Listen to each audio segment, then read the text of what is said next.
Welcome, everybody. It's another wonderful Wednesday night, and we are live with Table Crashers. This is episode 31. I believe this is my third or fourth episode with Geek Spiel, so I'm pretty excited about this one. For that reason, and we're here with the creator of Infinities, Defiance of Fate, Stephen Barry. Stephen, welcome. Hello, thanks for having me. Appreciate it. Thank you for being a part of our stream tonight. So you got a pretty successful Kickstarter going right now. Do you want to tell us a little bit about well, it looks really intricate. Let's start with that. Where did you get the idea for this game from? So this game is actually the product of spinning off from other ideas. So Jordan, my co-designer, and I had been working on ideas for another gaming medium in this universe for quite some time before this was even a thing. We had created all Before these you go on, worlds and characters and. Quick question, sorry. You mentioned another gaming medium. So was this was it a bigger idea you had, and then you used this one as like an abbreviated idea to sort of introduce people to this world that you're creating? In short, yes. Okay. Yes. Yep. So we basically shot as high as possible. We were actually stewing ideas over for an MMO game. Okay. Realized that we didn't have $100 million or access to that money. So then we began paring down from there, as you do. Okay, so, yeah. But we really wanted to introduce people to the world, and even if this is their only foray into it, it's still a time for us to show them what we've made. We started the board game process about 4 years ago. Well, almost 4 years ago. Okay. We shared one of the very first playtest photos, which was from Boxing Day 2014, on our funding update the other day. Yeah, right. Yep. As far as what we wanted to make, we kind of like the approach of figuring out mechanisms in games that we like, but maybe the things around those mechanisms aren't working well with them. And then figuring out, can we take this from that game, put these together, and how do they, what sort of tension and what sort of drama do they cause together? So we've got dice actions. Yes. Jordan was a Magic player for a time, so bringing in tactical card play, but I also like tile laying and map building and stuff. So we have that element too. And those are some of the major, once we get to the table, that's what you're going to see. Those are the things: dice, tiles, cards, and you got leaders, basically. One thing that I love, and we'll see when we get to the actual game. One thing I love that you did is the action point system that is normally like on a player reference card is dictated by the dice you roll. The actions that are available to you for a turn are actually rolled, rather than like, here, you can choose these 16 actions. Go ahead, go have at it. You know what I mean? Which I thought was a really cool system. So what other professional hats do you wear, and do they play some type of influence on your design here? So I am an English professor by trade. Okay. With my master's in fine arts creative writing. So the writing portion, obviously the story mode of the game lends very well to the writing, but also just, I think the idea of game design is triggering familiar ideas with people, but at the same time introducing them to new experiences. And that's familiar in writing and in games. So there is some crossover there, and figuring out how you can show someone something that's new, but also familiar at the same time, so that they can relate to it, but also enjoy it as a new experience in their life. Absolutely. What experiences did you pull from your life in this design? Like, what did anything? And I asked this question of a lot of creators, but creators, especially board game designers, are artists as well. And you have a fine art degree, so you can definitely sympathize with this as well. Did you feel after you finished your creation that a weight had been lifted from you in a way that, like, this, you were carrying this creativity, and then you got it all out on paper, and you're like, wow, it's there, I would say I'm still carrying that to an extent. Elaborate if you don't mind. Partially because, without being too committal in my response, this isn't the end for this game. Okay. So, yeah, there's a lot more that we want to do. Right. Part of our goal here is to dip our toes in it. Okay.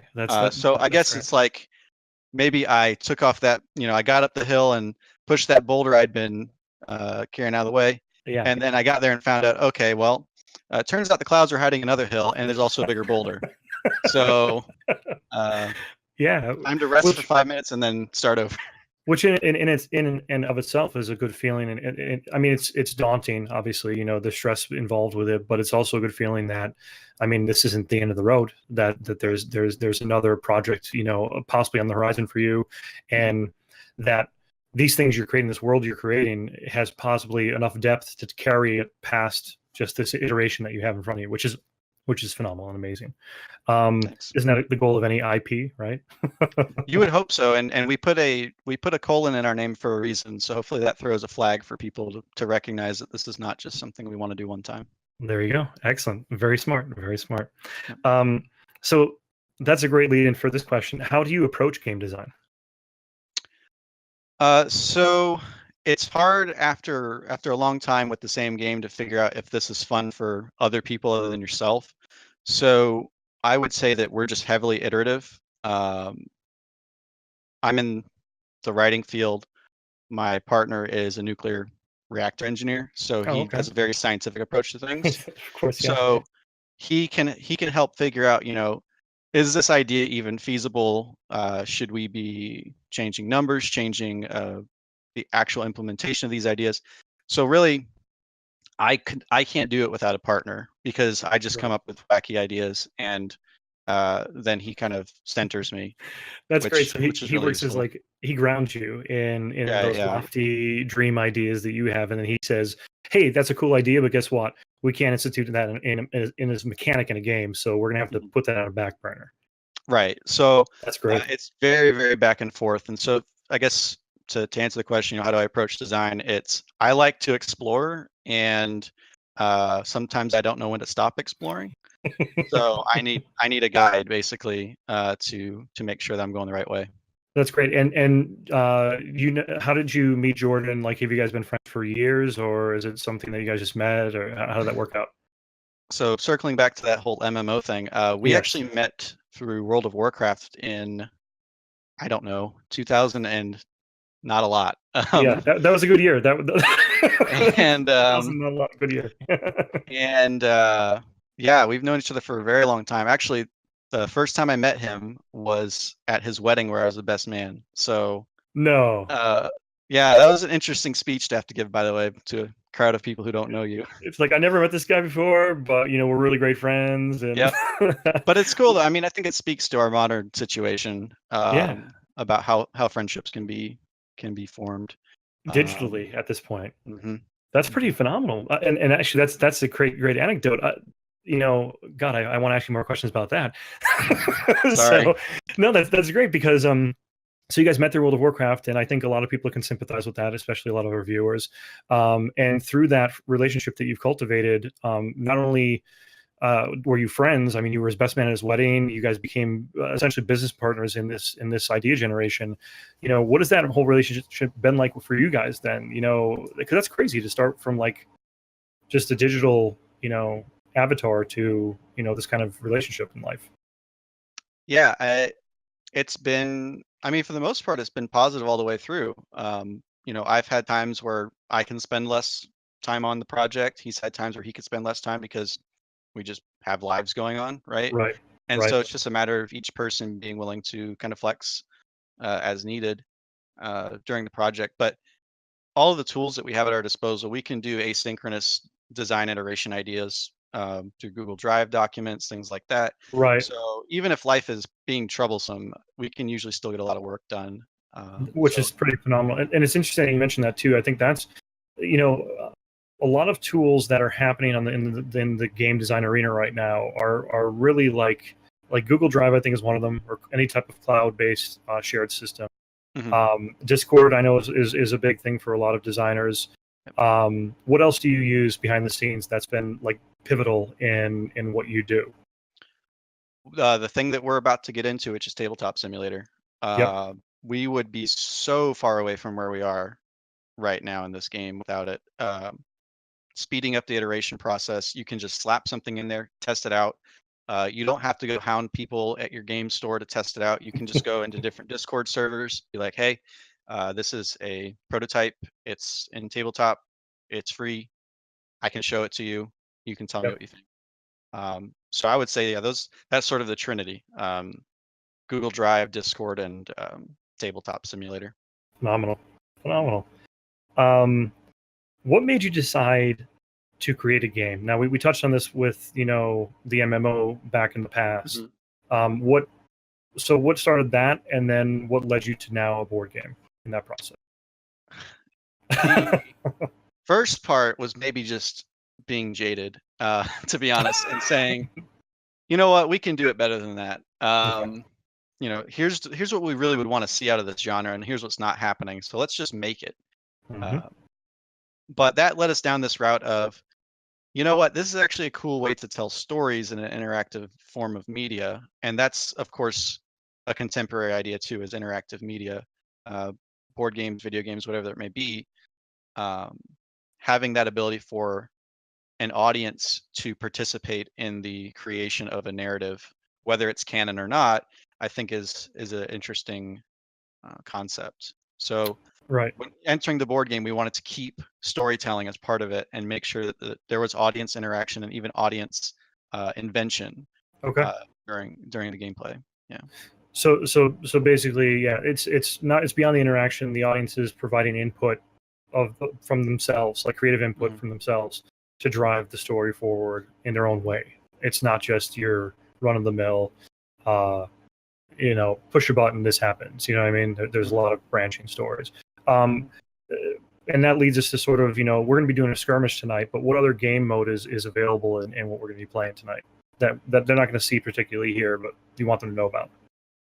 Okay, so the main game mode is the story, and it comes through a story guide where you'll have contained chapters where there's a narrative, there's some special rules involved.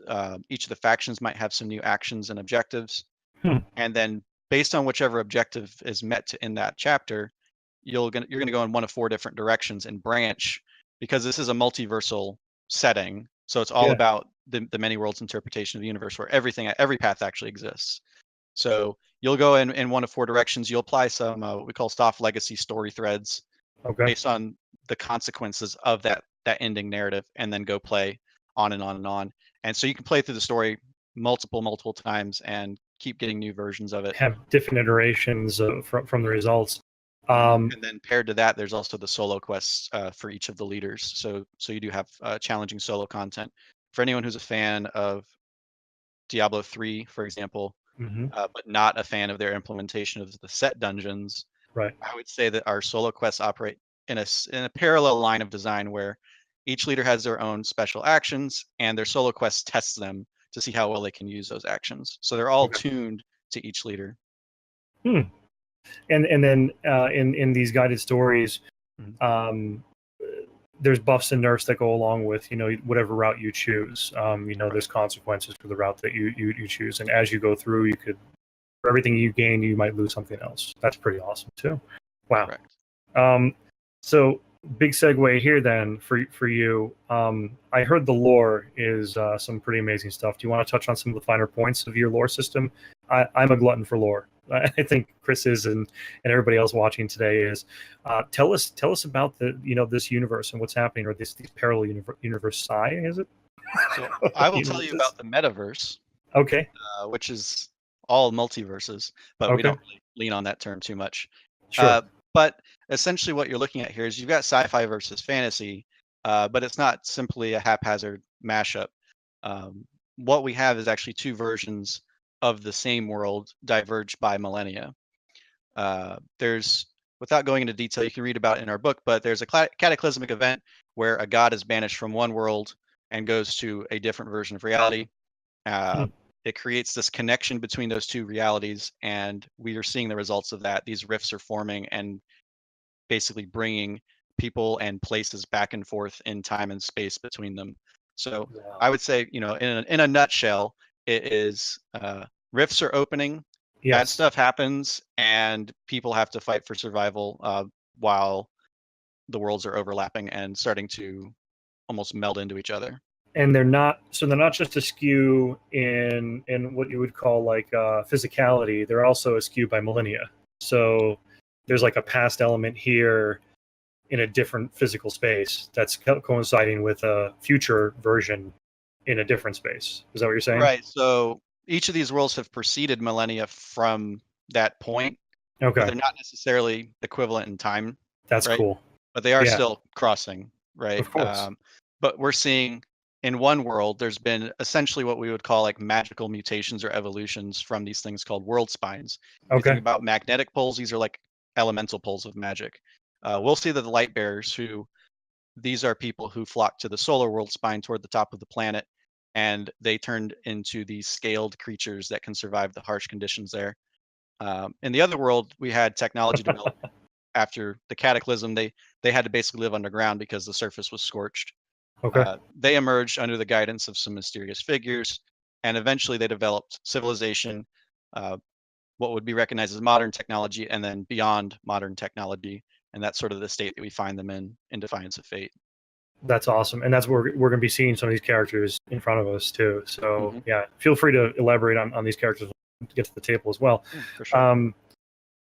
So the other thing I wanted to mention before we crash the table here is I like to get a capture point of, what's going on with you outside of the game. How is the Kickstarter, affecting your life at this point? Is it positive? Is it stressful? Are things good? I mean, obviously they're good, but Yes. how are you handling the Kickstarter at this point? So anyone who's been in the Kickstarter will know that for the most part, I'm responding to things within the hour. So that can kind of tell you what my presence is in the comments section just alone. Yes. A lot of emails, especially this week now that it's been successful and people are noticing it. We were on the front page of Kotaku this morning. Awesome. Congratulations. Thank you. I didn't even solicit that, and someone just saw it and wanted to write about it. So that was awesome. That is awesome. We've been on the Dice Tower 3 times, I think, in the last week, and we'll probably be on there next week. So a lot of people are seeing it. So that means a lot of people are contacting us for various things, Mhm. whether it's retailers or whether it's people that are, trying to get a better deal because they live in a remote area and we just, the shipping prices are what they are. Right. Or it's just people asking about the game to see if they would like it, but they want to ask it privately. Yep.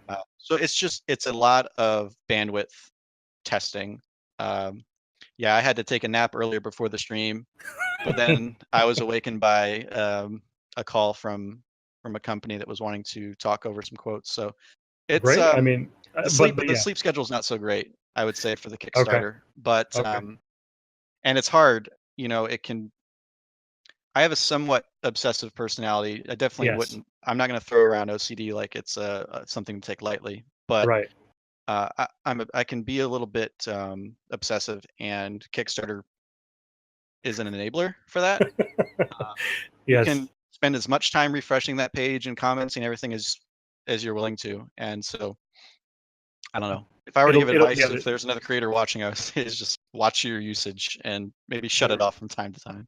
well, there you go. Like set a schedule almost, like a daily schedule Yeah. of like, okay, I'll address Kickstarter from like the hours of 6 to X ABC whatever.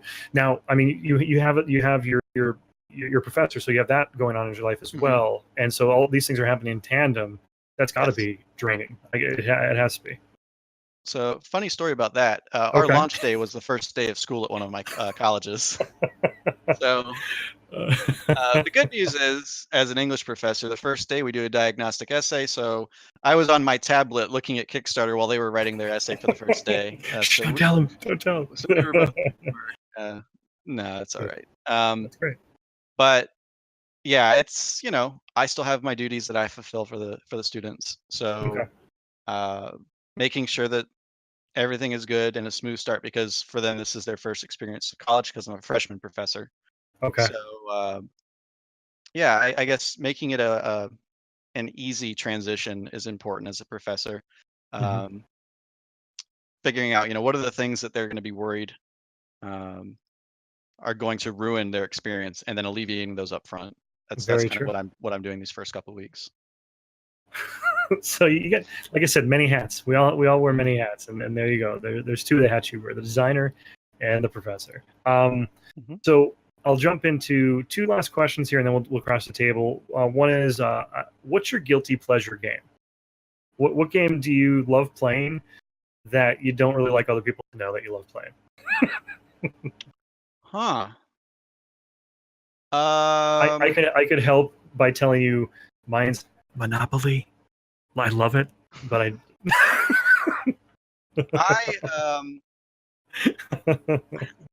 I like code names. Okay. Some people say that it's just this is a simple stupid party game, but I love code names. Coup. I guess it's this thing like you get in the industry, quote unquote. Not that Right. I'm an actual figure or whatever, but you get in there and any light game people are going to frown upon, so you just don't talk about them anymore. Which kind King of of sucks. Tokyo, Yeah. I Yeah. love King of Tokyo, but you're not going to see people talking about it as much online because it's this Right. simple luck-based game. Well, that's also I the love playing that culture of the now that you're dealing with too, right?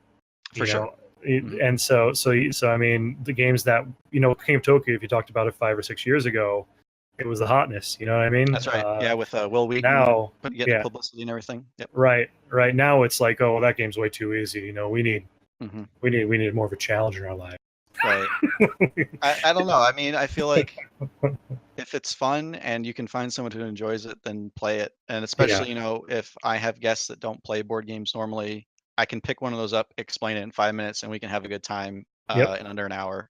And then they can Yep. be like, "Oh, wait, okay, so this isn't Scrabble, this isn't Monopoly, this is a whole other thing." Absolutely. Hmm. Absolutely. And it's funny because you mentioned the guests. Like, I have this ramp system. Like, I have a collection of games that start at like two All or right. three of them that are for the people that never really played before. And then Hmm. by like the fifth or sixth time they come over to the house after we started with those games, I can ramp them up to like a little bit more challenging ones. Hmm. And then I almost get them to the point where they're playing like Matches of Madness with me or Descent into Darkness. But then in this, like, Right. it's like, oh, no, I lost that person. I Yeah. lost that game group. That's how it happened with me. It was probably 6 or so years ago. I was pulled into modern board games by a friend. Hmm. And it was like that, those ramp up games, Takedo, things like that, Yep. and then getting into more like Last Night on Earth and Mansions of Yep. Madness did hit the table at one point. Hmm. Yeah, and other things like that. I think that's a good idea. Use the gateway games. Someone asked me, is this gateway difficulty for Infinities?" I was like, well, no. Yeah, It is what somewhere would on you that ramp classify? though. Yeah. It's a gateway to 4X, Okay. I would call it, because 4X seems like this sort of not taboo, but this scary word, where people think that, oh crap, I'm gonna have to spend 6 hours playing one game. Right. Uh, but Right. that's not what this is. But yeah, so having that on the ramp, I would say, we're in that midpoint on there. Okay.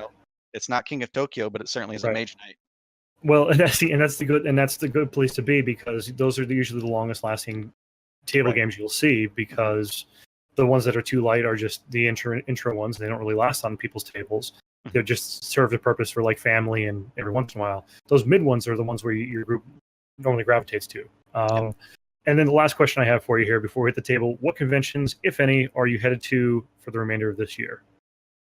So I am assessing if Unplugged is going to be PAX Unplugged is going to Hmm. be possible for me. Okay. Again, with my university schedule, it Of poses course. a bit of a difficulty during the term. Hmm. Um, I enjoyed going to cons over the summer, so we'll see if I can get some in either Okay. late this year or early next. Um, I'm thinking I want to go to Origins next year though, because I didn't get to Okay. go this year. So I think I might try to go there. I had some Yep. people asking about Essen. Can't do Okay. that. Yeah, that's a bit Not of a this hike, year. right? Yeah, from Florida to overseas would be a little bit much. But I would say, I'll let you know if we're gonna go to Unplugged, and then other than Okay. that, probably the next would be Origins. Okay. And that's actually kind of what I'm planning for next year as well as Origins. I'm going to Unplugged.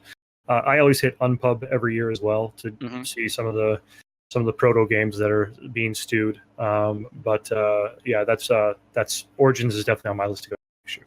And I've got Um, Dice Tower Con down the road, so I'll be going to that in oh, July okay. probably. Okay, So, great. and it's a smaller con, and it's an actual gaming con, not a trade show. So I really like Where that about it. I've never been to Dice Tower Con. Where's it located? That's in Orlando. Oh, right in Yep. Orlando. Yep, right in Orlando, near all the theme parks and all that goodness. So you can actually make a family trip out of it. Well, now I know a talking point with my wife. I just helped you upsell. It is Florida in July. That's the only downside. we actually we go to Sarasota in that time of the year Okay. anyway. So I mean, I know Orlando's a different monster than Sarasota and like Marco Island, that area. But okay, so let's crash that table. Sound Let's good? do it. Yeah. All right. So we have joining us this week Chris Walters. Hello, Chris. Hello. Hello, hello. So Hello. Chris, before we really get into how this game works, do you have a quick question for Steven, or do you have anything you want to talk to him about? Well, I work at a college and university up in Missouri, and so I'm excited to hear there's another university guy on the show. In the So design realm? right, right. I always love hearing about professors and staff members. So not so much a question, but like shout outs because I know what that's like. That's And right. The Yeah. fist bump and all that good stuff. right, Well, I'm I think you. transitioning here soon to stay at home dad life, but I know what November is like for college and universities, especially end of November when end of semester is hitting pretty close. Absolutely. So I will also give a call out to anybody in chat. If you guys have any questions while we're playing, feel free to ask any questions, and we will try to throw them Steven's way.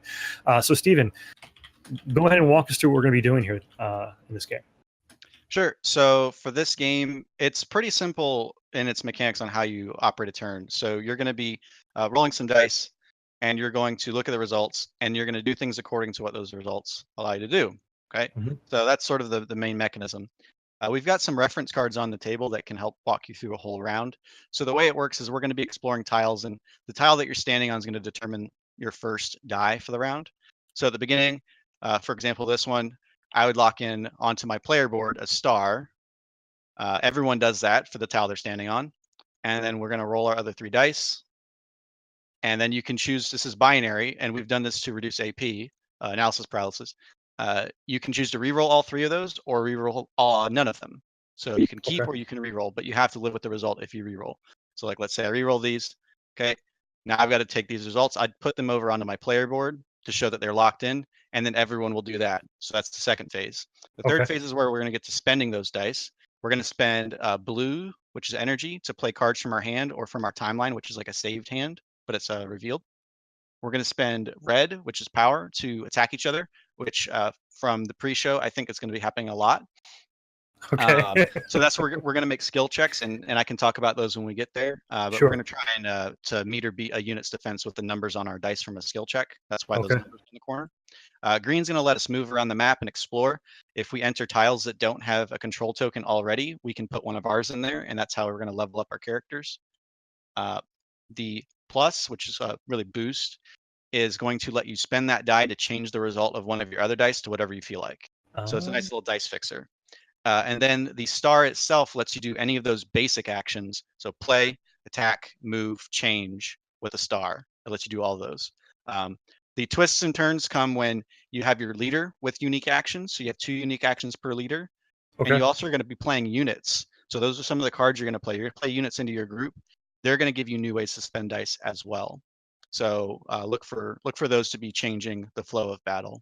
Once all of our dice are spent, that rift that's at the middle of the table that you see connecting our worlds together, it's going to flare up. It's going to warp space-time, and it's going to affect first the players and then the world itself. So the players are going to lose their hands, but first they can prepare one of the cards from their hand into their timeline to the side of their board. So on this tabletop mod we have a little layout here. You can hold 3 cards there, and you can earn a 4th slot later in the game. Okay. But you'll prepare one there and then throw the rest of your hand, and then redraw to fill back to 3 cards. Okay. So once that's done with the players, one person's going to roll a die. We're going to look at the icon on there. Any tiles with the icon that matches that are going to be flipped over. They're going to change their name. They're going to change perhaps their type, and they might also change their influence level, which is essentially for turn order purposes. Okay. So it's going to be just molding and warping the world as we play, and it can be even the tile you're standing in can change beneath you. That's cool. The plus die, I feel like I did mention that, but I'll go through it again. Yeah. So just to reverse real quick, Mhm. the question out there is the plus die, and Steven's gonna go over that real quick for us. So there is also one other thing you can do with plus dice, which would be there's some combo abilities. So if you look on one of the leaders on camera, the bottom Ooh. right does give you combinations to use plus dice. There's going to be some units that possess those as well. And so that's kind of how we work for a turn. What our objective is in skirmish mode is just to earn the most points, and we'll play 3 rounds, I believe. So Okay. if you look over here, we have our objectives, and these are the ways we're going to gain points.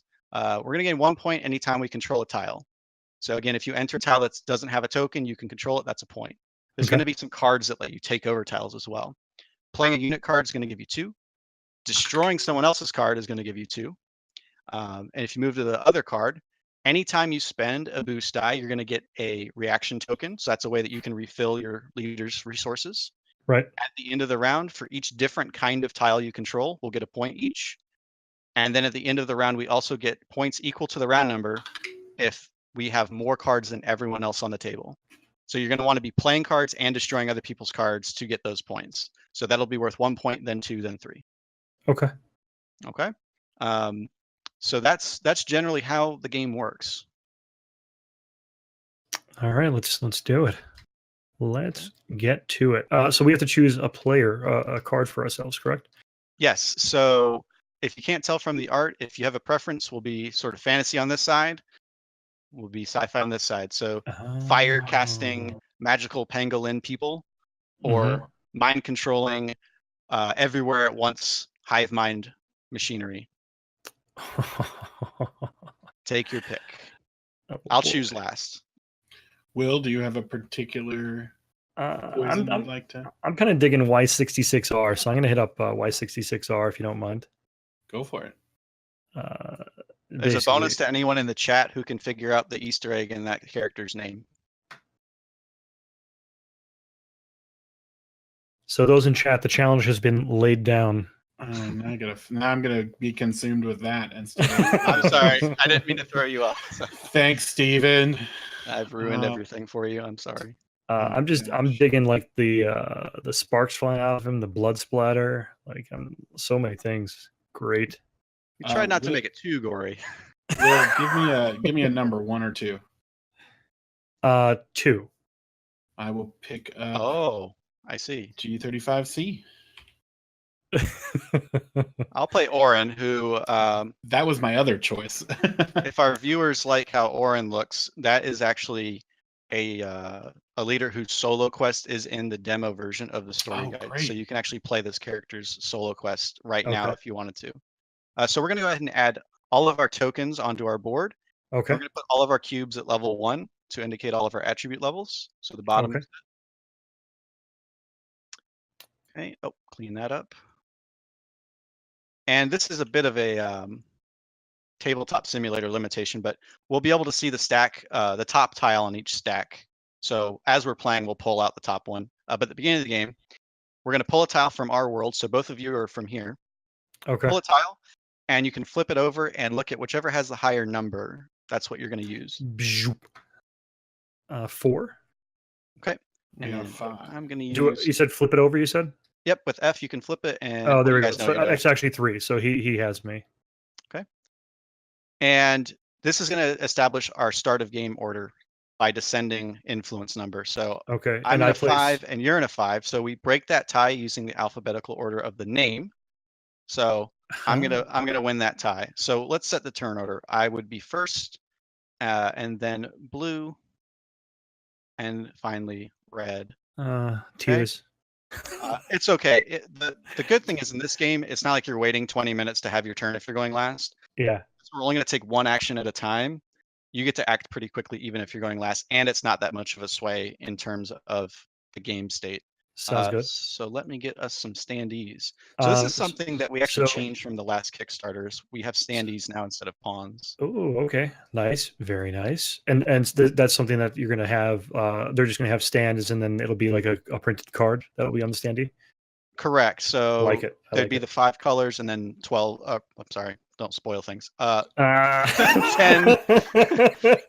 10 profiles. Ugh. I need an editor. We shouldn't do this live. The right. Let's see. There we go. Whoops. It's okay. It's okay. You're fine. Let's see. I've got. Do we get to place control on these after we enter and exit? So at the very beginning of the game, you can put one of your tokens from your board onto your tile to control your starting tile. And I just had a really quick question. I place this now. Yeah, anywhere? So place it now next to the rift and make sure there's no wall touching the rift. Walls are going to prevent movement. Right there. and they're Yep. also going to prevent, or they're going to make attacking a little bit more difficult because you have to be able to kind of see around the walls, and you've got a reach of 3 tiles. So you can see around corners, but those walls are going to make that distance feel much longer. Now those 3 tile, the reach is your tile plus 3. Correct. Yep. Okay. Yep. And that can be increased just like your group size and your timeline size. Your reach can be increased to 4 tiles as well. If you look on Okay. your player board at level 3 in power, that's where you'll get +1 reach. Okay. Yep. Cool. All right, so we can control these. I'm going to get a level in my power because I control the power tile. And I think both of you have fortitude. Yes. So we each get a level in fortitude. Yes. Cool. All right. So let's get our starting hands. Go ahead and draw 3 cards from your factions deck. You guys are sharing a deck. Oh, this deck right here. This one's mine, and this one over here is both of yours. Oh, this one over here. Okay. Mhm. So Chris, since you have turn order before me, go ahead and you could draw first. Oh, I already did. Oh, okay. And I I'm didn't getting wait for you. how many? 3 cards you said? 3 cards. Now, all 3 of these are going to hit the table. Okay. You got 2 types of cards in the game. You have units, you have actions. Units will have a defense number that's next to their name.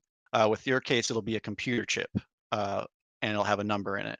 So Okay. units can go above your leader, and they join your group. They now give you new dice actions. So just to kind of show you, I'm going to put 2 units here. Mhm. Okay. And my action card I can prepare. So I prepare my action card, and then I'm going to refill my hand to 3. And that's the deployment. So if you want to think in wargaming terms, that's the deployment phase of the game. And then we'll get into the actual gameplay once we're done here.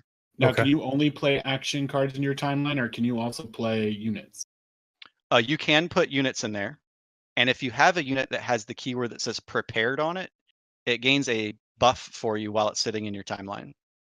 I'll try and find a very quick example so we can show on camera. So for example, this is a unit whose art actually is almost done. We showed a tease of it earlier in the campaign. You see there's got that keyword. So if it's sitting in your timeline, you get that passive version. And if it's sitting in your group, you get the dice action up top. Okay. Action cards can also have prepared effects too.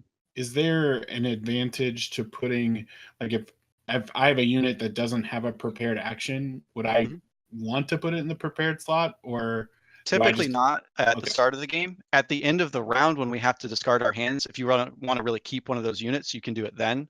But at the start of the game, it pretty much pays to play all of your units. Right. And now, is there a way for me to move it from my timeline to my prepared? Is that through the play a card action? Correct. So you play a card either from your hand or from your timeline. So yes, you can do that. Oh, look at that. And we all deploy at the same time? Yep. Since all the cards are hitting, we can just do it at once. I mean, technically, It's there. You know, one of your reactions. Oh, one of these. Yeah. Okay. go ahead and flip it over to the control side. There you go. Got it. Okay. So we're not limited to 5, like throughout the game, but at any one time we're maxed at 5. Correct?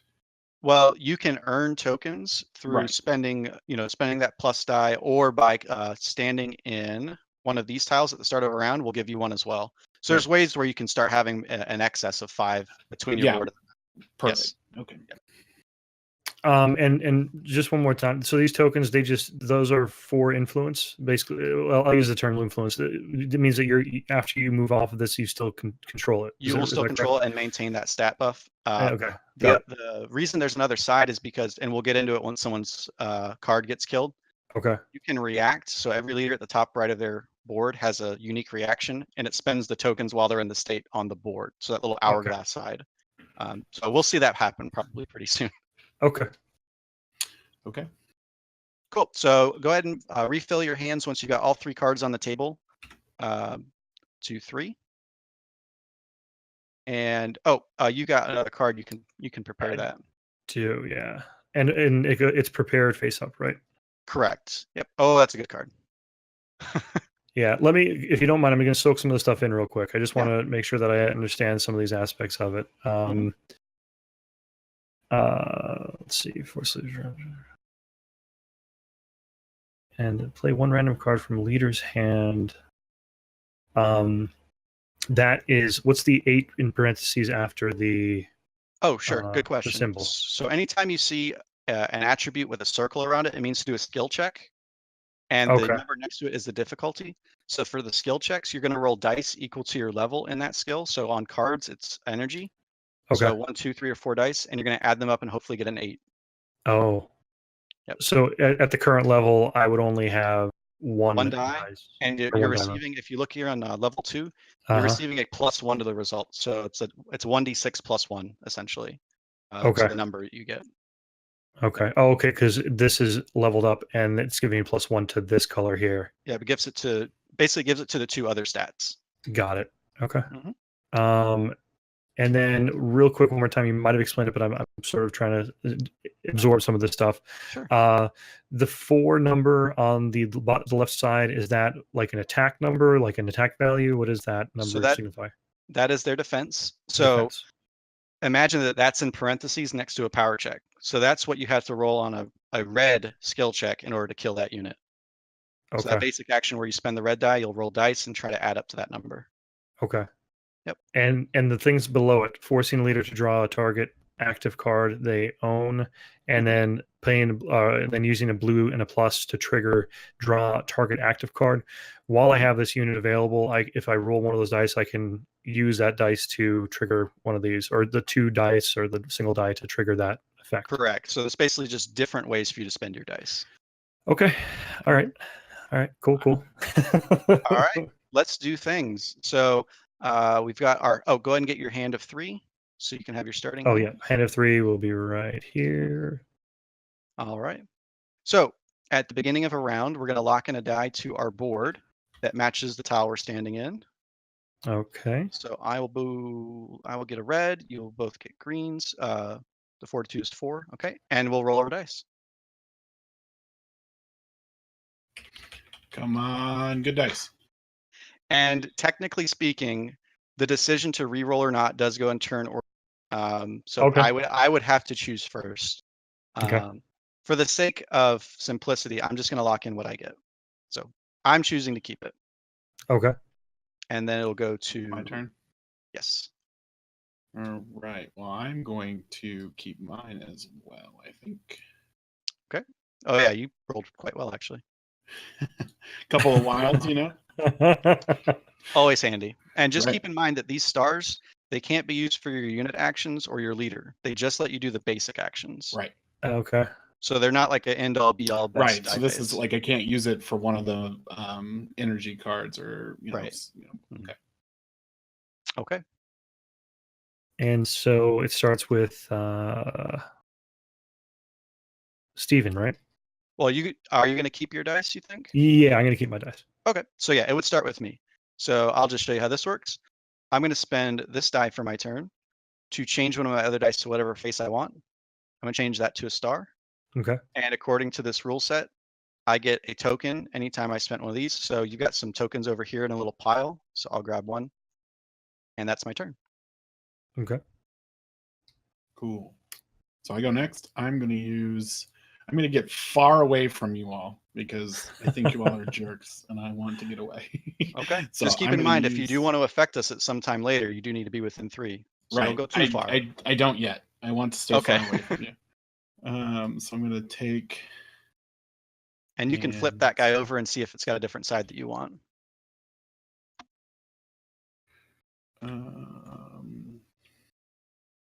I actually think I want to keep this one. Okay. We'll place it here.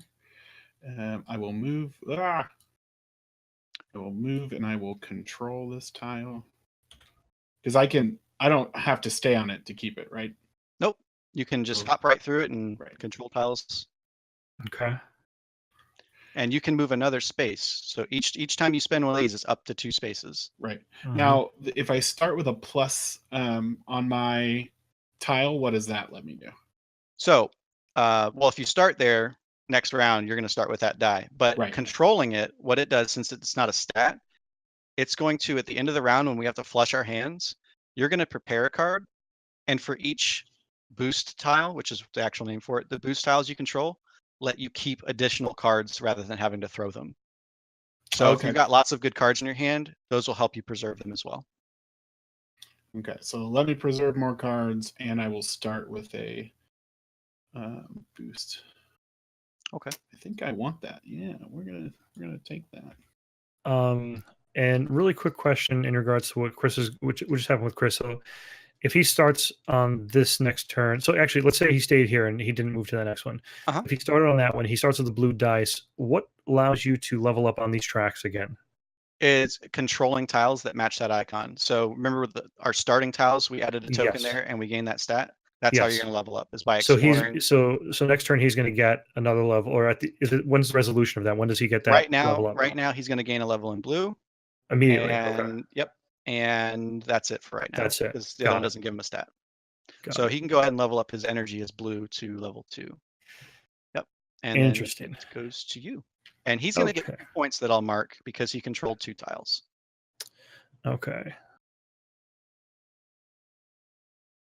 So while you're going, I'm going to scroll the chat and see if anyone figured out the Immortals Easter egg. Oh, sure. I think so.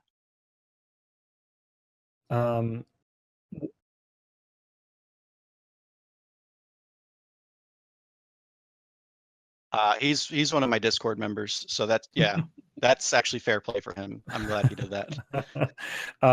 So the Synthetic Reborn, the term force a leader to draw an active card they own. Does that mean like a card that's on the table? And when you say draw, like they have to pull it back to their hand. Got it. Okay. So you can basically retreat a card. Okay. And then the second boosted version is you retreat it into your hand. Okay. Perfect. Yes, that's what I was. Don't do that though. Right, because it's wiping, right? It's especially don't do it to me. You can do it to Chris all you want. Is that how it works? Okay. Yeah, that's how it works. Don't mind this red hand just hovering over you. Yeah, it's just keep your hand away from That's one thing about Tabletop Simulator. That hand, I feel like that's the aggro meter. When someone's hovering over, it's like, okay, fine, game on. I'm gonna go ahead and spend these 2 to pull Synthetic Reborn to my hand. Okay. So I'm going to point out you're allowed to do that, but just barely, because you've got 1, 2. I'm sorry. Are you allowed to do that? No, you're not. You can't. I'm out of your way. He's too far. He's too far. Oh, you have to be within range to trigger that? To do anything. Yep. What's the range? It's your tile plus 3. Oh, okay. So you can totally just take one of my cards. Yeah, it's that okay. Radiant Champion looks real great. That's okay. I'm going to use my Fortitude to move. Oh, he's coming after you. His Radiant Champion has a 10 defense. You're coming after mine? So you're going to spend the green to move? Will, come on now. Hey, I'm all for it. I love it. Yeah, so I'm to move 2. So let me just take a quick look here. So if I moved, and this would be the first tile. You can see one of the sides of it because it's on top of the. Let's imagine it's on top of the pile. So I can just place this here then. Just make sure you don't have any wall there. Now here's the interesting thing. I'm glad that you're entering that tile. Okay. So once you get in there, I'll explain why it's really cool. Okay, so I'm gonna have to turn it this way, like that. Okay. And then I could go with what's faced, or I could check at the other side of it. Correct. Yep. But and the walls are the same on both sides. Okay. Say what you're gonna say though before I do that. So if you look at the text, while you're standing in that tile, whether you control it or not, you can ignore all the walls on the board. That's for movement and that's for attacking and reaching people. Oh, what? That's awesome. So that's what all of the tiles that have the power symbol have that. So for example, the one I'm standing in also has that. Well, that's crazy. Now you still have to obey the distance, but you cut through walls. So this one would allow him, if he stayed there, to reach me versus correct having to move be able to at this correct point. And you wouldn't be able to reach him back. Right, because I don't have that ability. Oh. And if you want to, since you entered a tile that doesn't have a token, you can control it. Right. So and that I'm would going to take level. To take over control of a tile, do you have to destroy the token, or do you just have to step on it? So you'd have to do one of two things. You'd have to have a card or an action that lets you destroy and then move into it. Okay. Or there's some cards that just flat out say control a tile, and that will actually destroy and overwrite by doing that. But Okay. just moving is not enough. You can't trample control. Okay. So does my boosted action with the control up to 2 tiles anywhere matching, my tiles I'm standing on? Is that one of those instances where Yes, it it just says is. control? Okay. Yep. And so that little hex, if you look at the reference card, that little hollow hex is referring to the influence number on your tile. So you can control tiles that match the number on your tile. Okay. Yep. But do keep in mind that you need reach. I'm sorry, no, you don't for that. It's anywhere. Sorry. Yeah, So I can move another one. I'll move here, and then that just brings you on one should of just these. stay where you're at. Don't be scared. I don't know why he's coming for me. This is what I'm okay with it. I'm just gonna sit back here and play some units and have a picnic. Right. Will, he's got a 10 defense unit. Like, what are you doing? It's okay. It's all right. It's okay. We're all friends here. This actually is massive. This whole thing right here is another one that ignores. Oh boy, so it is. And I'll go ahead and control that one as well. Okay. Sounds good to me. All right, well, sounds great. So now, now I can activate. Right? Yeah. No, you got to do them. You got to do one at a time. Yep, one action at a time. So you're done. Oh, okay. One action per turn. Got it. So yep. It does now you've got 4 reach as well, which is a problem. So for my turn, I'm gonna move because I don't want to stay completely out of this party. So. Oh, come on, join the party, friend. I'm gonna do. Oh, I don't like this. You don't? I've got a little bit of a corner tile situation here. Mm-hmm. So I'm gonna do one of those. And ooh, that's a double. I guess I'll take the 3. So I'll control both of those. Uh-oh, what happened? Oh, my token. Yeah. I'll control both of those for a couple of points. Oh, you know what I realized? Technically, I could have, when I left this one, couldn't I have warped directly to that one? So you can't occupy the same tile as someone else, but if you were not there, yes, you could have done that. Yep. Got it. Okay, cool. So since that wasn't an option, I wasn't going to bring it up, but yes, that is absolutely correct. Okay. So I'll grab 2 points and I will level up my fortitude. I can now hold a 4th unit in my group. Can you now? Oh, yeah. But that's all I've got for now. So I will pass to Chris. And as you can see, the turns, like I said, it's not the usual 4x. Right. Wait 15 minutes kind of thing. It's like boom, boom, boom. The first couple ones, I'm not gonna lie, I'm probably gonna have a lot more questions as we go through here. But that's not a problem. So the question I have here is, when I'm changing this purple to any face or performing any action, does that but I can't use it use it for actions. It's based. So you don't technically use it as something else. You just do those other things actions. Right. Yeah. Okay. When you spend, so I spent this for where do I put that now? Just on the side? Typically what I do is we keep the dice on the center of our board and then move them off as we spend them. Okay, so that's a good way to keep track of what's happened and what's upcoming. Got it. So these are not spent yet. Yep. And I like that too, because now you said what's coming up, so I can look at your board and say, wait, what's he gonna do, and what's Chris gonna? Okay, cool. Exactly. That is by design. Pull this tile out. That's nice. That's nice. It also gives you something to look at off turn, like, okay, well, what can I do, because these are my options. Right. I'm going to use my movement again. Look at double movement over there. I know, he's practically sprinting away from you. I mean, now I'm not going to be able to reach him. I control a star, one of the purple stars, what does that do? So both the boost and the star are going to help you with cards. Boost lets you keep cards. Star lets you draw extra new cards. So when you would fill to 3 at the end of the round, if you control that, you would get a 4th. Okay. So that's what both of those tiles do. And now you know what all of the different tiles do. Right. There you go. I was trying to scaffold that out a little bit. And those are all the tiles. We, in a previous iteration, had all kinds of different tiles. I think there were, I think there was 11 icons, and then there were 7 different events. So yeah. Okay. I'm gonna be fair here, Chris. In chat, Fraz threw a pro tip out saying use the star as energy or fortitude, can never go wrong.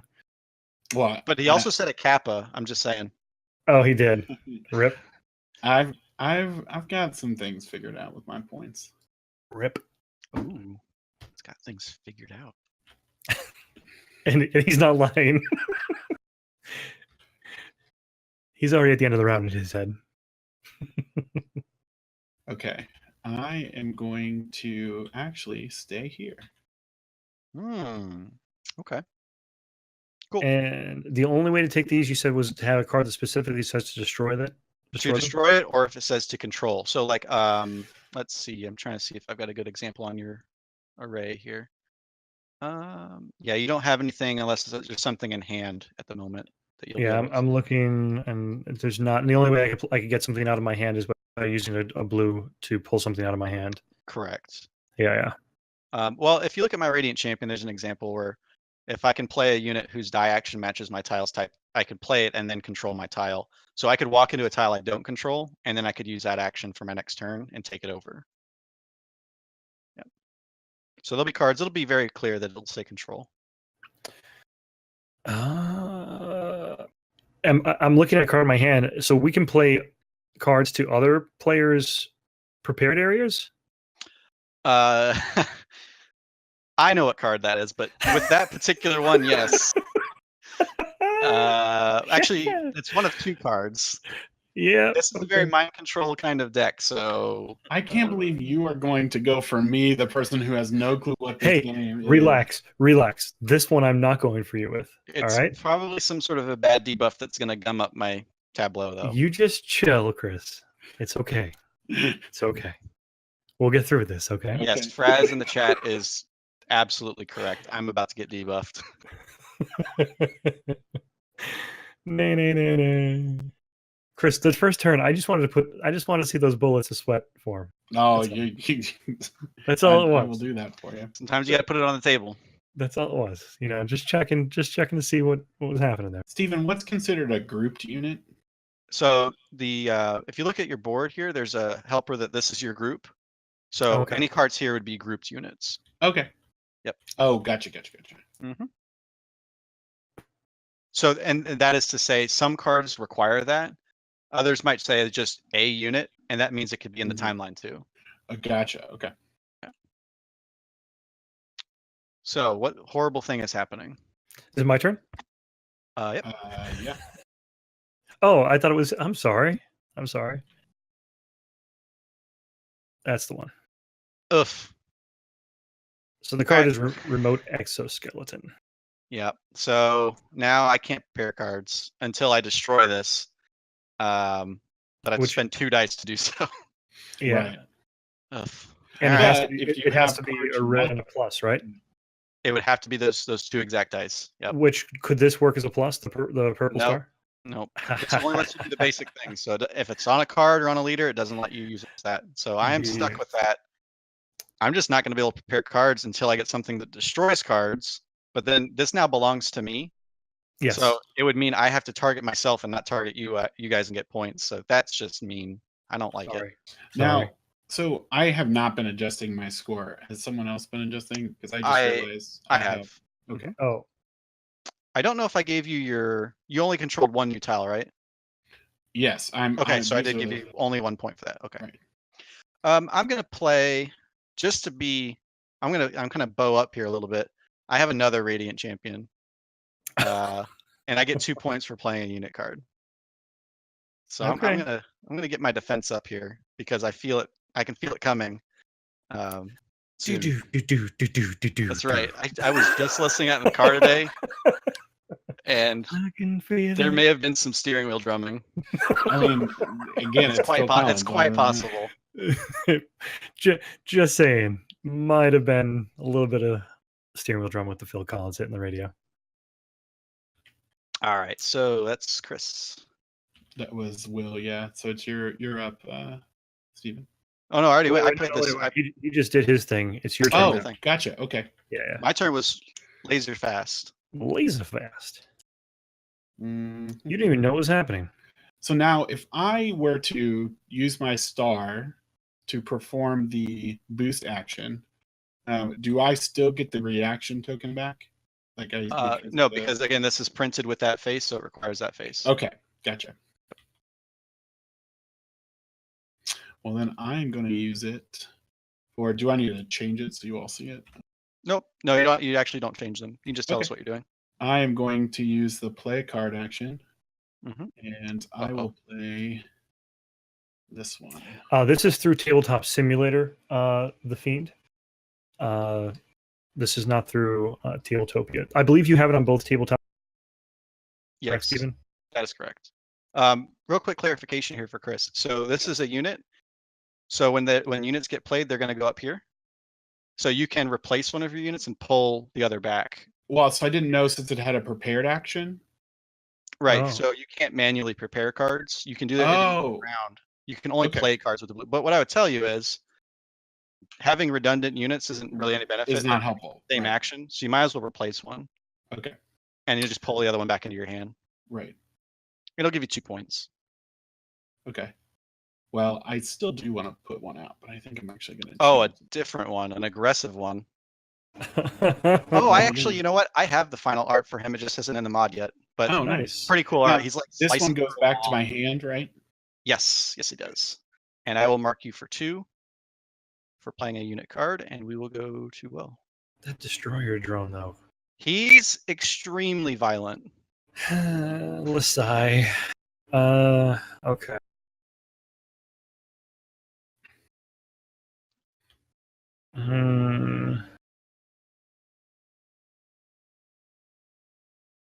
All right. So I'm looking at my basic actions. If I used my red to target a grouped unit, I'd have to roll my red die, and then destroy if the result meets or defeats them. Correct. So go ahead. Currently, you'd be rolling 3 dice in that skill check. Because of this. That's your level. Yeah. Oh, okay. And then you'll add those numbers up and try and meet or beat the defense. I will just add this, though. Yes. This die, if you leave it for the last one, does nothing on its own. Correct. So could I utilize it? Can I use it to do anything else? No, it has to have another die either to change or another die to pair with. So right now I could use it. I could basically say, excuse me, I'm sorry. I could say that this is a blue this turn and use it for the basic blue action. No. This can change other dice. Oh, this can change other ones. That's right. You can change this die to something else. Yeah, let me think. And you could change it to a star and still attack next turn. Right. But you would gain a token for spending this die. Right. I think what I'll do based on the situation, what's going on, I'm going to go ahead and utilize it to change this to green. Interesting. Okay. That's 4. Yeah, 4. Okay. And you get a token from your pool because you spent a boost die. Nice. Okay. My last die. Can I reach people? I can reach one person. So guess what? And he just attacked you. That was so mean of Yeah, he put that remote exoskeleton on me. I'm not feeling it. What? What? So I'm going to do an attack, and I have a 2 die attack, and I have a +1 from my fortitude stat being leveled up. And I'm not even going to attack your lowest unit. I'm going to attack your Sky Sweeper. So I need a 7 on these dice. Well, I need a 6 technically because I have a +1. Oh, that's hurts with Snake Eyes. Snake Eyes will do it. So there's this interesting mechanic in the game where you can you get 1 mulligan every game. Oh, is that how it is? That sounds like Vader. Is that rule changing here? Oh boy! You'll show me that rule. I'll allow it. Like 5 minutes. I need to open a file for a client. Anyway, so yeah. Next. Oh, rippity doodah. So I'm gonna spin this to. Let me make sure. How about you get those hands out of here? I wish there were a slap mechanic in tabletop sim. Just like there is the flick, but it doesn't work on cursors yet. No, it doesn't. It doesn't. And it's bad for visual production, so you should not, use that. I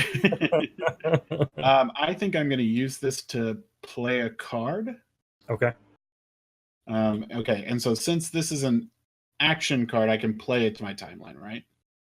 You just play the card. Period. Oh, okay. So you're gonna So you just play the card and resolve it. I'm gonna swap 2 leaders' timelines.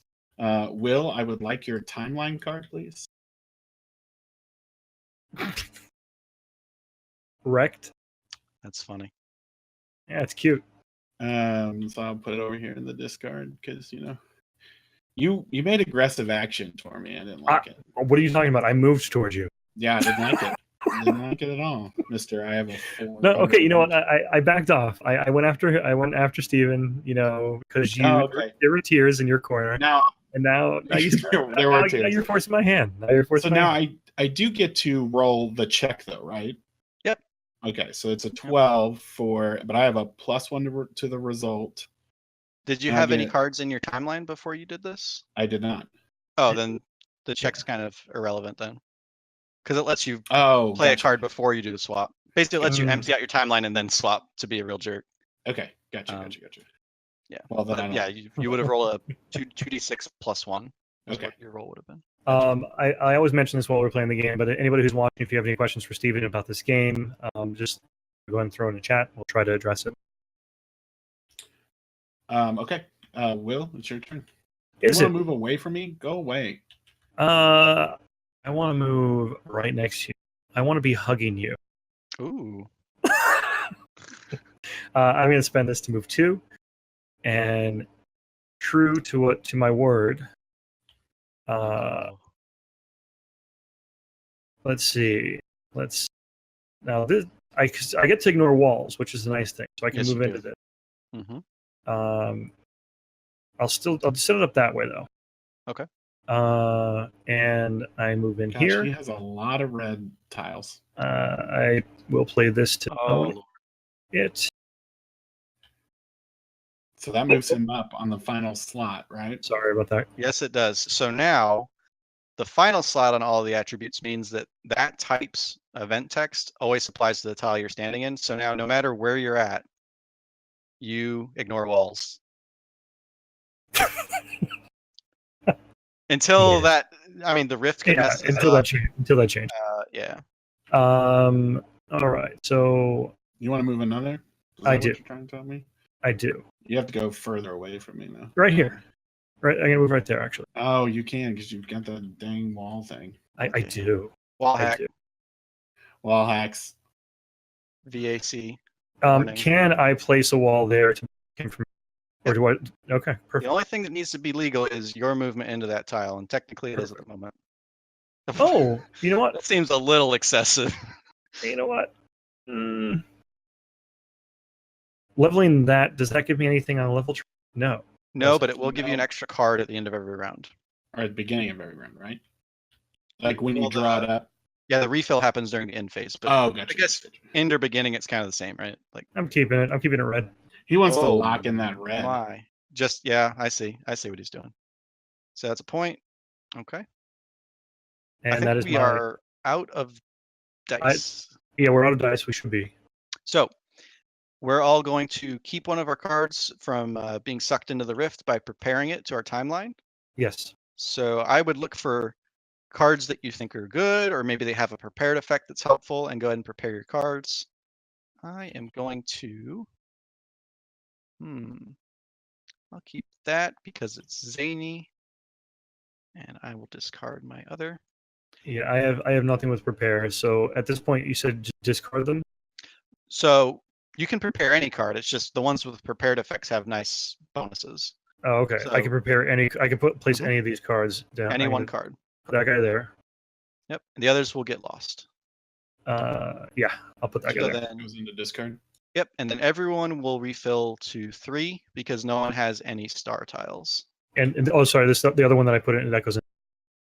Correct. Except, do you have any boost tiles controlled? No, all the line are red. Seriously, like except for the primary That's one. true. Everything's- So You're I right. could have kept some if I wanted to. Yes, you could have kept some. Yes. I didn't want to, but Okay. All right. So then we roll a die and see what the rift does to the actual world. I draw 3 more. You said. Yes. Okay. All the boost tiles are flipping. So Chris, you just gained an energy level. That's nice. And that just changed to a star for. So for next round, you'll get another card, I guess. That's good. So that's what the Rift decided to do to us. Okay. Oh, I'm sorry. I don't get to prepare a card. Good call, guys, in the chat. Why did you? Oh, yeah, because I got the exoskeleton. I'm sorry. I was paying attention to trying to show you guys things, and sometimes I overlook. Fres jumped right on that too. He's like, No, he's good. So we look at all of our stuff now for the end of round points. So I'm going to go in order. I have 2 different kinds of tiles controlled, so I'll get 2 points. Okay. I have 3. Chris, you have what? Green, blue, and purple? Yep. Okay. And you I have have 2, Will. Yeah, green and red. Okay. And who has the most cards down on the table in front of them? I have 5. I have 5. We tie, no points awarded. Yay. So let's look at our influence numbers. I am at a 3. I'm at a 1 now.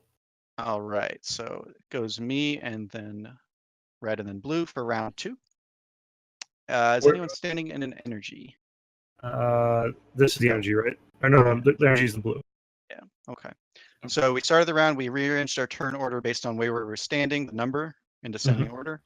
And now we lock in a die for the next round based on our tile. So I will get Fortitude. Now, so because of my prepared action, it lets me change a purple during the action roll. Can I do that to the space I'm standing on? So this takes place during the start phase. So that one's done.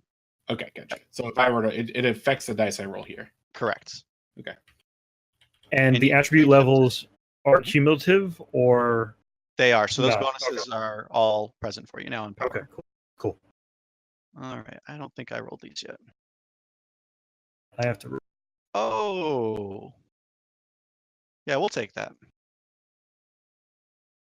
Dang. And then Will actually have to decide first if he's going to keep or not. I mean, you have all of the die faces other than boost. I mean, that's... Yeah. Let me just take a quick look.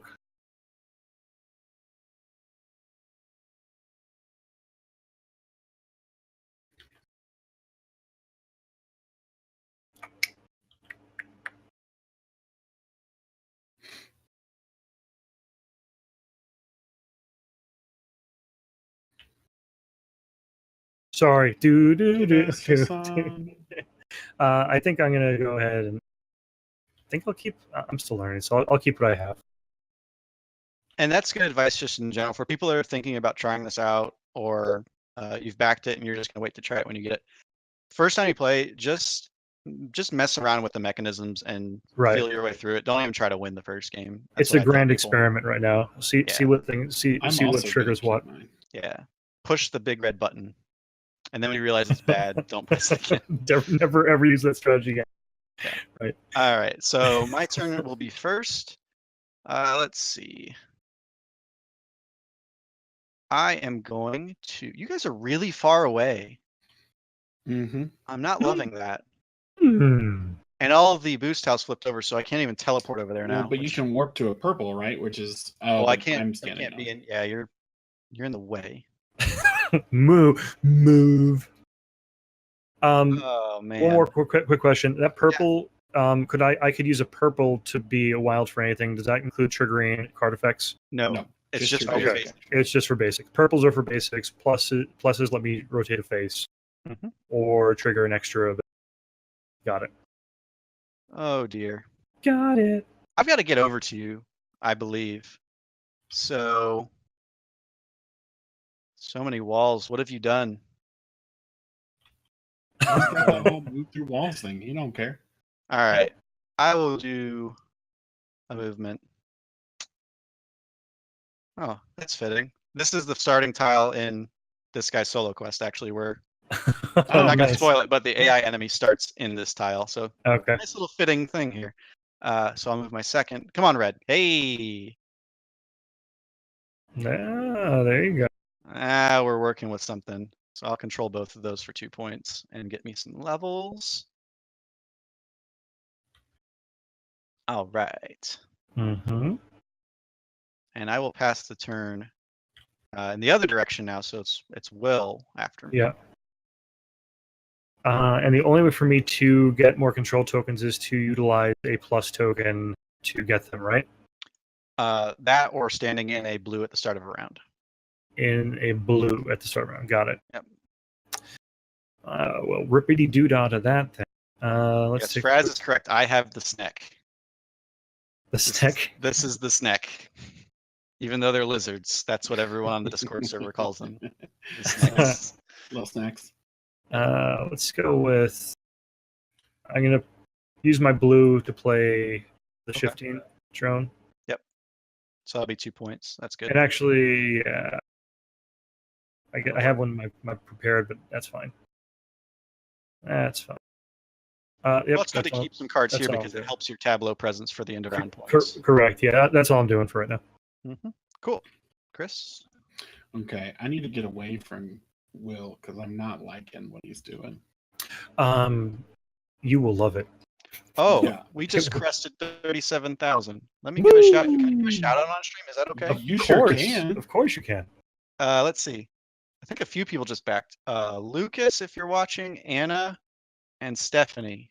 Thank you very much. It's awesome. That's another That's milestone. so great. Yeah. And That's awesome. we are almost at 200%. No, 38,000 will be 200%. So that's Okay. awesome. Well, Thank you. let's get there. Let's get there. Yeah, Tell right. your friends. Exactly. Tell your Okay. friends. I want to. I want to play the action on my transmission drone to warp Okay. to any tile. So with this one, with that word any, it means exactly what you think. It can be anywhere on the board. Doesn't matter if he's got reach on it. Right. Which So is that's why oh, look at him go. Look at I him don't fly like away. you, Chris. I don't like you, Chris. So here's the thing, though. I can do that, or I can come over here because this still keeps me in your reach, Mister. I have 4 reach. Yeah. But this does. You're gonna have to not. move really far away. Yeah. Yeah. I think Oh, that's look, I'm where in I wanna my be. tile. Yeah, I don't want to take it over or anything. I just want to be a friend. Yeah. Oh yeah, you're just visiting, right? Yeah, That's how everything starts. right. Next, you know, we're gonna try and annex my Port Shilas. Ugh. No, I'm not trying to do that. You're Just want to come be friends. I want to get away from Will. He just has a presence about him, and I just. Will, do you find a lot of people say that about you? Yes. No, not really. Poor guy. Not really. Okay, so that's your action. So it's back to me. Neat. So both of you are within my reach now, right, but Will target you with that You're still too exoskeleton. far away. Right. Remember that I was the target. Chris Well, has you're still no way any intention of ever hurting you in this game. you're still 4 from me. But I'm he's not 4 quite. from you, so just know he's coming for you. He can hit me and I can't hit him. Yeah, that's special. So you probably just want to move closer to him and take him out. You know. What is a reaction? That would be these. So when someone destroys a card or a token of yours, you can spend one of your reaction tokens to do this response, essentially. Got it. Yep. Oh, brother. I'm going to spend this to change one of these stars to a power, and I'm going to gain a token. And that will be that. Yeah, I think I played that one wrong, but that's okay. That's okay. Well, it is your turn. Yes. Let's see. So where did Chris end up in the grand scheme of things? He went. Wait. He is on his own little planet. He went down there. He went back to my world, and What? he's a squatter. Now, can I play my tiles off of your worlds? No. So whatever world you're in, that's the one you explore from. Okay, so I would be pulling from these. And to Okay, answer- so if I were to go to this tile, what would allow me to control it? Anything? a card, or if you had a leader action, which you don't, you could control it and take it over. Right. But, Right. yeah. Okay. But you can't just walk through them and control them. Got it. So I guess I'll just use this. Let's see which one. You can't Just use here. the purple for up there, right? Move up to 3 spaces in any single direction. It ignores walls. That's the Sky Sweeper that I have. Mm-hmm. If you can pass the energy blue check of a 5 difficult. And that would be 1 die. Well, if he Yeah. already has the you can ignore walls feat, does he still get to do that? I mean, I guess it's kind of redundant at that point. Yeah. Yeah. Well, I can only move 2 with this though, right? Correct. Or is it? Yeah. So like it would just be that I can move on extra space by triggering that. Correct. If I could trigger it, but I probably can't. So I'm just.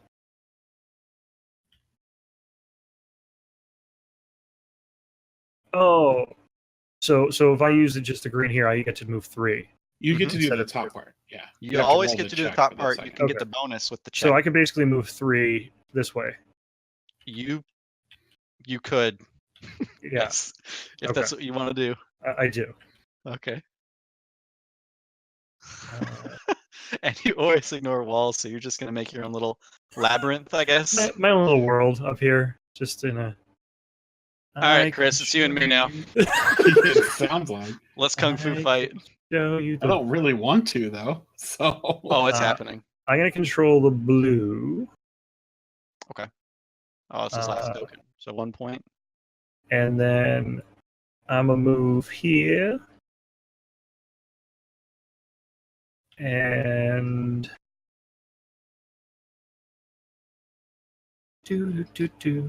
I'm praying that you get. Well, darn. I'm not gonna say. I'm not. And then I'll move my last one. Oh, you had to get that third. If you got that second, we could have teleported up to you. Oh, it would have been hilarious. But you're gonna be standing in it now. Oh, you were just. You were just way up there. If I stand in it, that doesn't control. It just means right? we can't come into it. Right. We can't come into your tile. Now, at the beginning of next turn, because I'm standing in it, I just get a dice. I don't get the effect of controlling that, correct? Yeah, you'd get this die, but there's no other. Yeah, there's no other benefit of that. You don't get the extra card or anything like that. Right. The blue is where I actually want to end my turn, but that's not going to Yes. happen. Technically, I could, but okay. Proceed. So, question: Yeah. Yes. If I were to use this purple to perform the move up to 2 spaces, right? Uh-huh. And as I exit this, I get to warp, right? Yes, you do. Do I get to continue my movement from there? Yes, you do. So basically, you're going to that other place instead of the first one. Cool. So that's what I'm gonna Cool. do. Cool. I'm going to use my purple. Are you guys enjoying the map exploration aspect here? Yeah. Right. Like I'm just all about it. So I'm And gonna teleport up I'll be here. honest, like some of the videos that I watched didn't really do justice to what's happening here, like these mechanics, because it's just so cool, especially like that I hit top level in red and I could just like walk through walls like Nightcrawler. That stuff I didn't really get to see in the videos. Okay, yeah. I mean, we show as much as we can in those. It's tough, you know what I mean? It's you have so much, and you have such a rich story too. You know what I mean? Thank you. Yeah, actually, someone commented about that in the Kickstarter today, and it's the first real Kickstarter comment. Everyone's worried about components and everything, but Well, yeah, that's like the latest and greatest and anything shiny. Those are the 2 things you're going to have that are going to happen in Kickstarter before anything else. yeah. But someone made a comment about the story because they went through the demo and they liked it. Yeah. So Yeah. That was nice to hear. Okay, so I'm going to Uh-oh. not control that space actually. Oh, okay. I'm going to take my last action to do this. So, well, let me just clarify here. So you did. Where'd you come from? Here. Yep, the zoomed into So there. moving here I is don't- 1 and then 2. Yeah, Yeah, that okay. was it. That's your last. Yeah. Gotcha. Okay, well then I'm going to. Oh, and I actually go up a blue level. I didn't do that. Mark that. Are you're controlling that, Chris? No, I'm not. I'm Okay. because I can still get the red die and stuff from being on that Standing space, there. right? Yeah. You guys ran away from me. I tried to follow you here, and then come on, guys. I just want to play. You're the little brother that won't get the hint. That's right. No. That's depressing. No. Okay, I'm I'm moving. You flip a tile for me since I can. Oh, I didn't control it. Never mind. Okay. So I am moving. I'm gonna have to go through your controlled tiles and not get any points off of this move, aren't I? That's what Yeah. that's what you're doing. That's what's happening. Okay, I'll move here. But I know what's going to eventually happen on my end of the table here. I'm going like this heavy red strat, and something's going to trigger, like the world's going to change, and red doesn't mean anything anymore. Yeah, if we roll a power on the rift flip at the end of this round, you could just be turned upside down. Right, exactly. Like everything that I've built goes away. Yep, your empire of dirt. Yes. All right, Will, what are you doing? Yep, yeah. What am I doing? I'm What? going to use Gonna this move closer. this purple to move 2 closer. 1, 2. Ooh. And he can still see through walls for the time being, and he does have an attack left. Oh, that is a 4-die attack. That's meaty. Yeah, he's going. He should go for you, right? With that 10, that hefty 10. Right, Chris. I should. Right. Yeah. Yeah. Mhm. Yeah. Okay. Yeah. Is it my turn? You took my happy place, Chris. My dream monitor. I'm was going controlling to my play rage. this here, and I'm just ignoring you, Will, because I know you are. I'm going to reveal 4 cards from any deck. Oh. So now, do I try for Will and hurt him? So you know what? I'm gonna do something we haven't really done before, Chris. If you don't mind, I'm gonna do a quick pause of the game. Steve, Yeah. Steven, do you mind running down, looking at each of our player situations, and sort of giving like a strat idea of where we are? You mean like who's in first kind of thing, or what do you mean? Sort of. Can we do that at the start of the next round? Yeah, next round. We'll do that next round. I just want to help people understand. Yeah, right. Who messed up the most is what Will wants to know. Not only that, just to give people like an idea, like a snapshot of like where the game is at this point. I would say, if you just want something brief before we get into something more detailed, look at how many tiles people are controlling and look at how many cards they have on the table, and that's a good indication of their presence right now. Okay. Yeah. And then we can talk more at the beginning of the round if we like. Sure. Cool. So I'm going to play Analyze Futures. Okay. So I'm going to reveal the top 4 cards of any deck. Yeah. Now let me go ahead and have you make your energy check now. So you've got 3 dice. Go and roll these 3 dice and see if you can get a 5 to get that bottom part. So that technically is your order of operations. You figure out if it's unlocked first, and yeah, you powered that thing up. Okay. So if he draws 4 and they're his cards, does that mean his cards get destroyed too? He could potentially, if he reveals from his own deck, his cards could be lost here. How many duplicates of these cards are there? Some of them have 2, some of them have 3. All of the actions have 1. Okay. I can tell you do have 2 units where there are 3 instances of them. Yeah, I was going to say. I won't tell you which. Well, I know that I've seen a copy of the transmission drone in the discard. That's true. And then the synthetic is over there. Don't go after me. Go after Steven. I mean, that's the. Well, here's the question: if I go after Steven, are you going to attack me? Well, I don't know. I mean, hold on, wait. I'm gonna take a page from Chris's playbook here. Please, Chris, don't attack me. Go after Steven. I won. I don't know what to tell you. Please. You guys don't play competitive games at all, do you? No, we don't. We never have. Never will. Yeah, I think I'm gonna go for Steven here. Okay. So go ahead I'm and flip curious 4 for over. some of these cards. This is gonna suck. Because I can play these, right? You'll be able to draw all 4 of them. Right, but I can play them even. Yeah, you would then be able to play them with a future card. Woo! I lived. Oh, you got some good ones. Okay, so I get to draw all these, right? You get to draw them. That Sun Scale Scout, I'll point out, has a very good prepared effect, so keep that in mind at the end of this round. Ooh, yeah. Yeah. They don't want to do it. There we go. And that's a good call from Adam out in chat. Hi, Adam.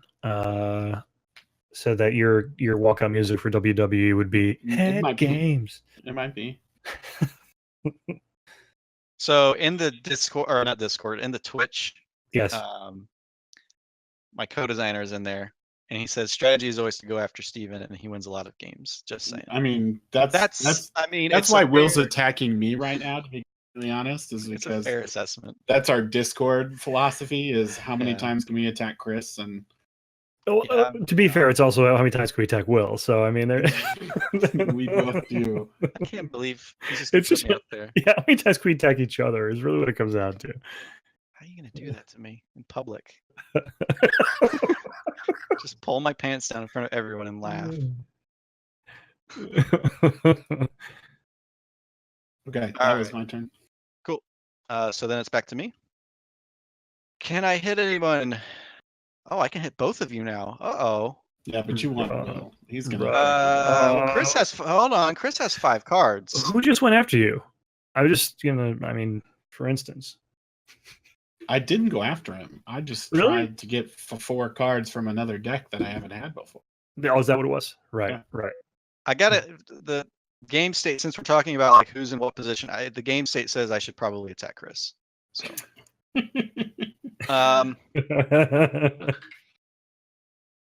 you've got a couple 4s and a 7. I failed on my last 7, but it was Snake Eyes, so it didn't really matter.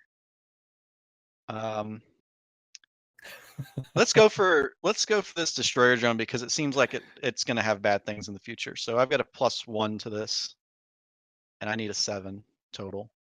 Oh no, not again.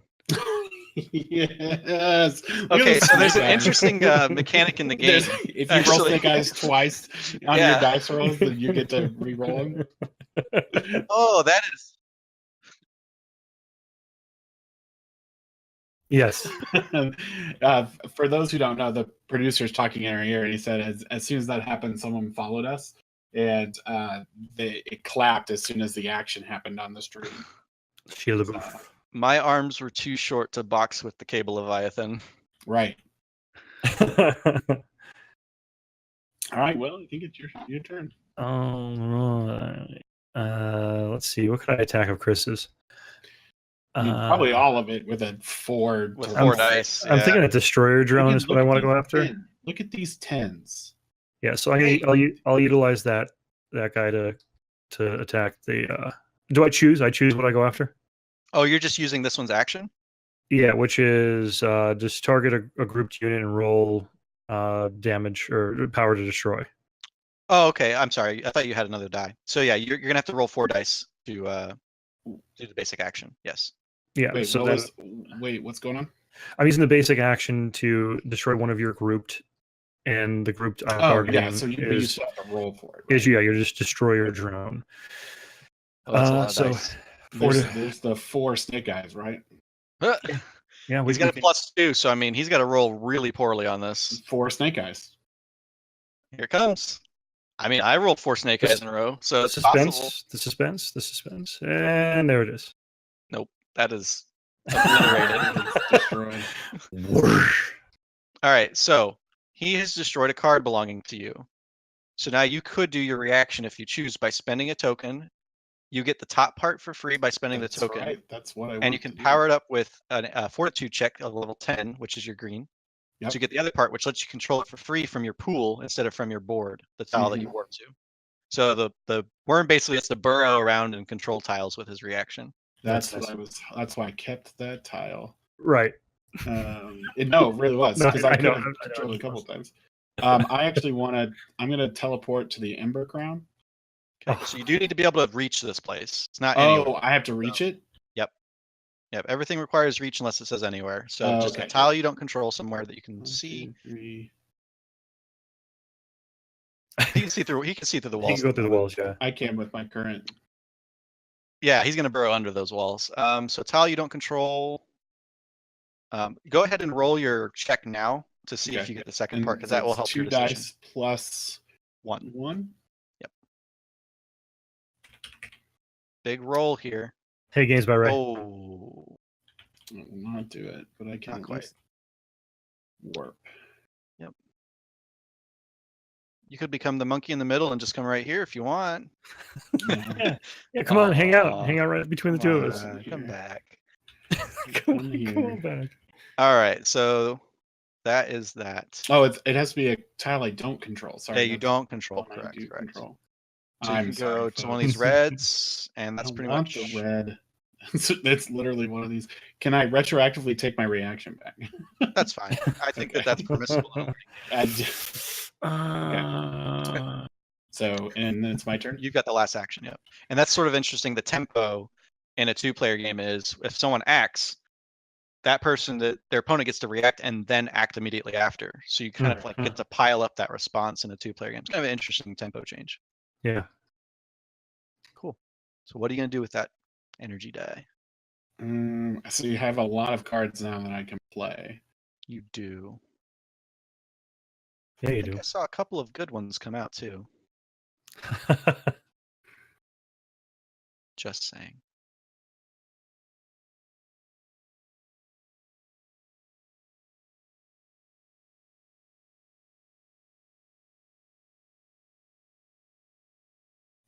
So if I were to use your Spark to Flame, Oh, don't do that.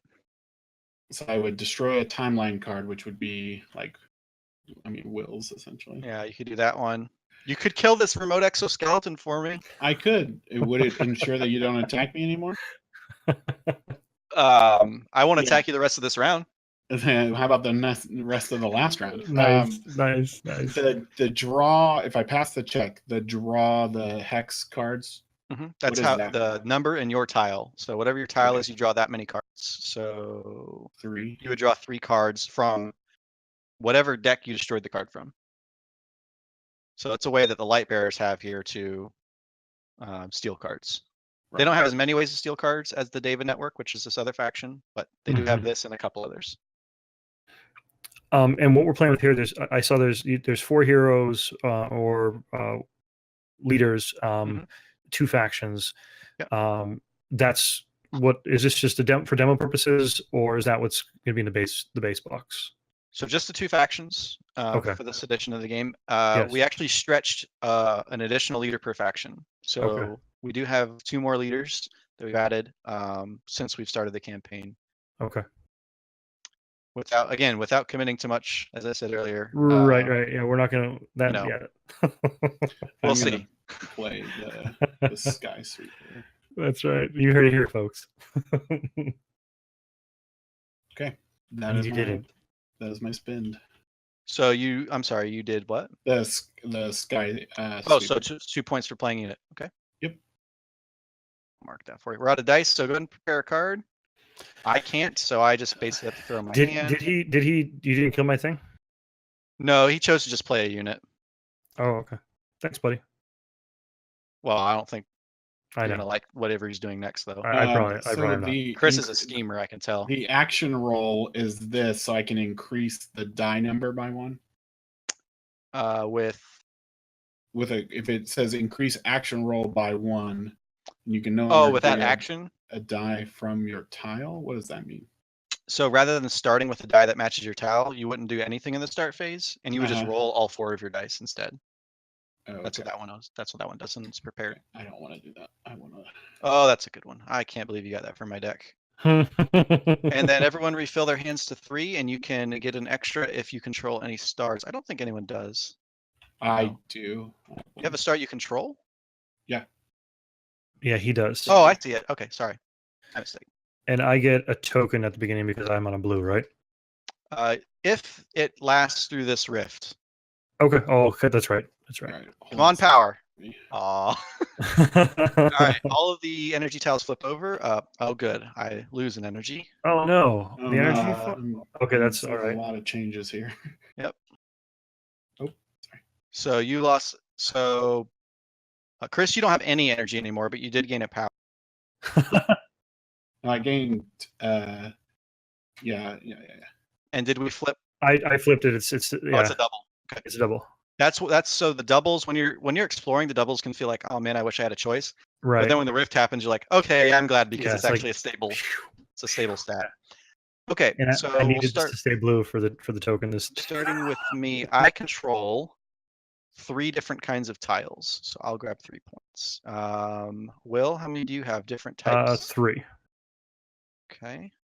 I have 4. You have 4. Yep, purple, white, red, and green. And you have 6 cards, so you get points equal to the round number, which is 2. Yeah. It's round 3, isn't it? Oh, it is round 3. We're about to go to round 3. So the writing is starting to get on the wall here. Yeah. You know what to do, Will. Mhm. Okay, okay. Yep.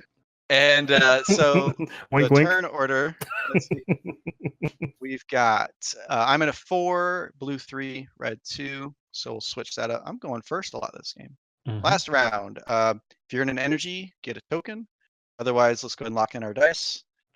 So I get a token. Mhm. Okay. Oh boy, here we go. Oh, I guess I don't get to roll yet. Do we all Boy. roll? Oh, we all do roll at the same Well, time. yeah, I lock in was just- one of. Well, if you get a lock in, I got a token, so I have to roll all 4. So I chose to re-roll since I'm going first. So that Mhm. is my, I have to live with it result. Now, if I were to use my like bonus action of the control 2 tiles anywhere, do I still have to have the Yes. yeah, okay. Yes, you need the tokens for that. Unless something says for free, such as your reaction, you do have to have those tokens Mhm. on your board. Cards immune to destruction. Does that mean by effects and damage? It means by everything. Okay, got it. Oh, don't turtle up. Don't do it like that. Oh, come on now. Just relax, relax. Do I have to reroll all of my dice, or could I choose which ones I want to reroll?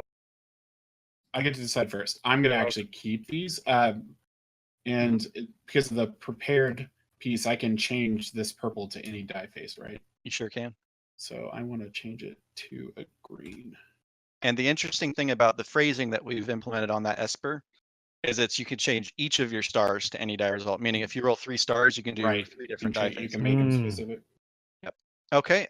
So Will, you've got to keep your, what are you in? Your blue. Wait, no, it's not you. You I'm should here. have a blue die somewhere. Oh, I thought I got a token for energy at the beginning. Well, but the blue Your die icon face. on there, you still. Yeah, your Oh, first die. it's not either. So one of those is locked in as blue. Yep. Okay. So just That's go fine. ahead and re-roll it, right? I could reroll it. Yeah, that's fine. Just lock I'll one steal with one. blue. Oh, okay. What is this? 2? What's blue? 3. 3. Yeah. All right. Yeah, just go ahead and re-roll it for that thing that you really want. Can't help it that you didn't do it right. That's okay. That's okay. I know what you're doing over there. Oh, we got it anyway. And I got it anyway. Oh man. Oh, that is going to be brutal. What, that he's Alright, immune to so- card destruction? What's the thing he's trying to I think he's going to be trying to do, his cards are immune to just turtle up, but we'll see. Oh, we wanted to talk about the beginning of the round, right? Like game Oh, yeah, state that's right. stuff. So obviously, if you look at the scoring for last round, Chris is in a great position because not only does he control a lot of variety of tile types, but also he's got a lot of cards on the table. Once Mhm. he's in that position, now he's basically playing defense for this round because he Right. wants to maintain his tableau, and hopefully we won't destroy a lot of his tokens, he's thinking, so he Right. can maintain points for that. Those are the main things in skirmish mode you're looking for. The game state in adventure, sorry, not adventure, in story is completely different as far as assessing who's doing what, because the objectives are narrative based, not point based. Okay. Okay, so I go first. We're all locked in? Yep. And I can reach both of you. Well, hot diggity. That is a 4. So I don't trust my dice, clearly. Yeah.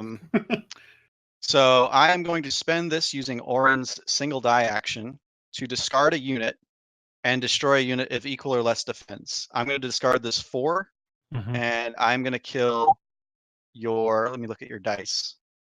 Oh, we lost Geek Spiel. Oh, that might not Really? be great because.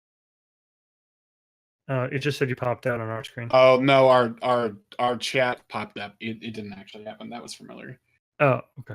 No, in the Tabletop Simulator, I don't see. Yeah, but I don't think that's. Oh, okay. That's no good. I am going to target this transmission drone because you have a fortitude locked in, so it's possible you might use it. So I'm going to make that option go away. Okay. And I will get 2 points for destroying an enemy's card. You can react if you like. Let's pause for one moment because I think so we get to. We have made an interestingly shaped world, haven't we? We have. Yeah. We have. And that's Right. one of the things is you get a new map every game. So Yeah, and I mean that's what's nice about tiling is that you get that ability to in some capacity shape your play a little. Were the walls always part of your design idea? Came in and then it was the red ability like a reaction to that whole wall idea? So the walls weren't always in the game. They've been in the game for quite a long time. Right. And when we implemented them, there was a tile type which used to be called stealth, which Okay. operates like this does now.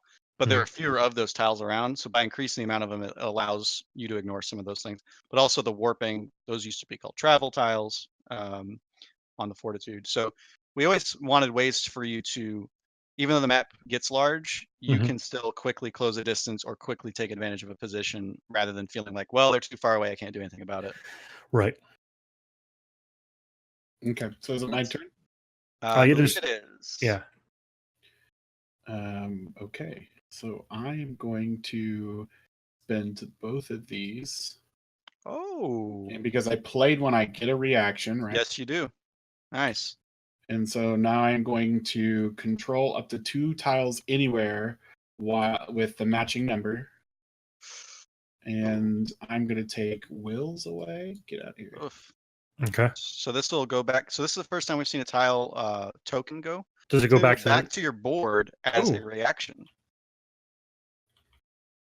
So that's nice. that resource is shared, but it can also be regained when it's lost. So it goes back to my board over here. Yes. So and you then get it back. I'm an equal opportunity space taker. I'm gonna also take. I'm not a fan. Yeah, you're something. So, well, you can react first if you want, and then I can react. So my reaction is what now? I'm sorry. So you can move to an adjacent tile and ignore the walls in doing so. And if you can pass that fortitude check of 10, you can destroy a unit of the enemy that triggered it. I control 2 more tiles, right? So I go up 2 points. Up 2 points, yes. I'm sorry. What's the check? Green? That is your green stat, and you need a 10. Yeah. And so you can borrow some dice from over here if you wish. I've got an infinite bag. It'd be a 2 die, right? That's all I got for that? What is your... Well, he took one of your levels. Let's see. Oh, did he? So... Yeah, he took my level, so I only get 1. And I wouldn't be able to hit it. Pass it. Yep. Nope. So you can do the first part and move. Move into adjacent tile. Yep. If I move into this one, I can't control it, right? You can control it. You entered and get that level back. Yep. All right, let's do that. So that'll be a point for Will. I am also going to react. And then I get to roll 2 to try to. Well, no, you do the check when you start resolving. Oh, so okay, so before you start resolving. Got it. So getting that fortitude back doesn't allow me to do the check in response at this point. It does give you a point. It does give you your level back for future stuff. Cool. Yep. My reaction, I am going to prepare the top card of my. I can't prepare it, but maybe I can get the second part here. I've got 2 dice, so we'll add these up. Oh, not again. I'm not going to 10 like that, so I get nothing out of that token. Okay, then it'll go to Will's turn. All right. I thought I did, but can you check if I spent that I believe you did. Yeah, I saw you. I thought I saw you move it over. Okay. But yeah, so the question was, the question was, did he play a react? Did Steven play one? And he did. A sad day for me. So I will use. I'm in range of him, right? 1, 2, 3, 4. Yeah.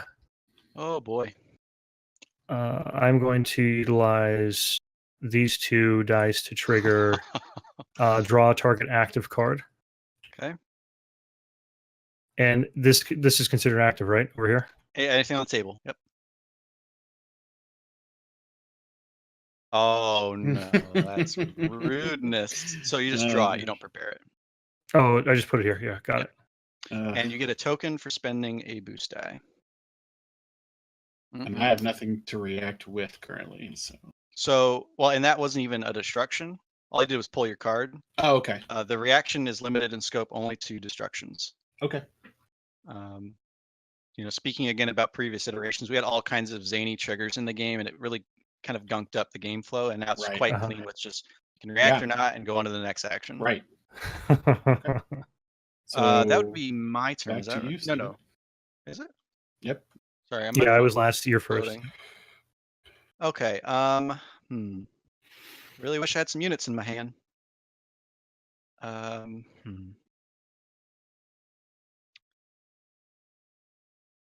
I can see only Chris, I believe. Is that right? Yeah. Yes, Because I you believe moved so. one space with your reaction. Will. Okay. That's going to be okay. I'm going to play. I'm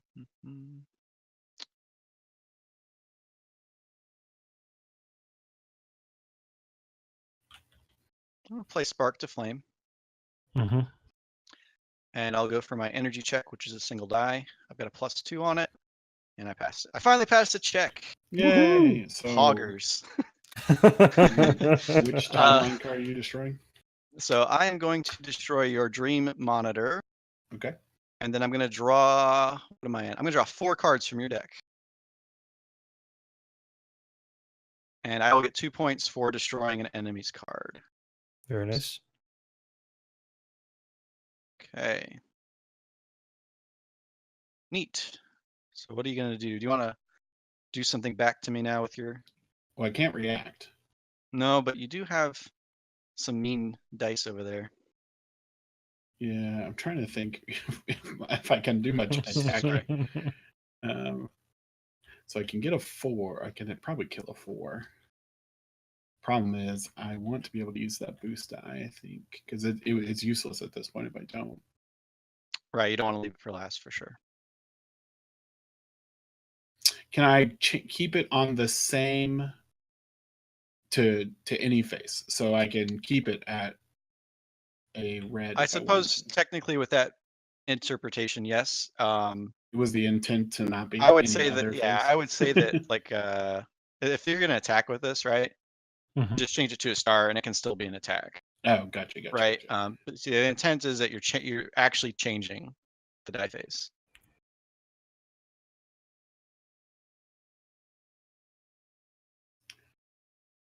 Do I hurt more people though? That's the thing.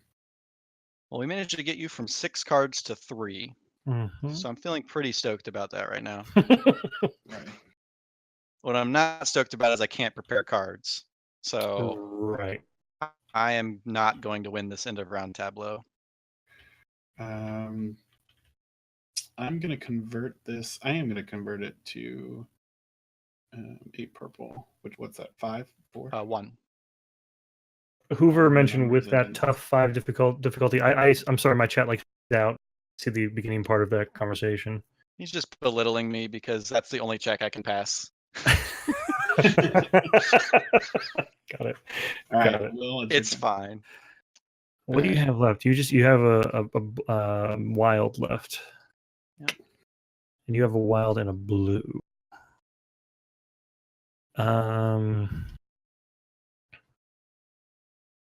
Okay. I'm gonna go ahead and trigger a basic He's attack currently on Chris. close to you for the whole 5-card tableau. So you can destroy a card from him and keep him getting close to you, and still Well, get the 3 points. I was gonna go after this one. Oh, okay. Or actually that one. I don't think you're going to talk him out of it, Chris. I can't use either of those. Yeah, I know, but I need the points, and that's super easy But for what me I'm to get. saying is, you could. So one of the end of the round scorings is having more active cards than other leaders, and if you tie, then you freeze up. Mm-hmm. So I'm far away. I only have 3 cards. He can't play another one, and he can't play any over here. So he's going to prepare one at the end of the round, and I he can't. He can't because this. Oh, he still has his. Yeah, and he has no way to destroy it. Timeline. Okay. He can still destroy one of yours though and tie him up. All right, I've got to respond to Adam. All right, so I've got some Chrono Trigger art. Okay. It's just you just can't see I it. just don't have it up. And I've got some Smash Brothers art. And I've got oh, nice. Some Earthbound art. Let's see this Earthbound. Oh, sorry. Oh, nice. So That's solid. don't call me out. I've got stuff. It's just not up. Don't call me out.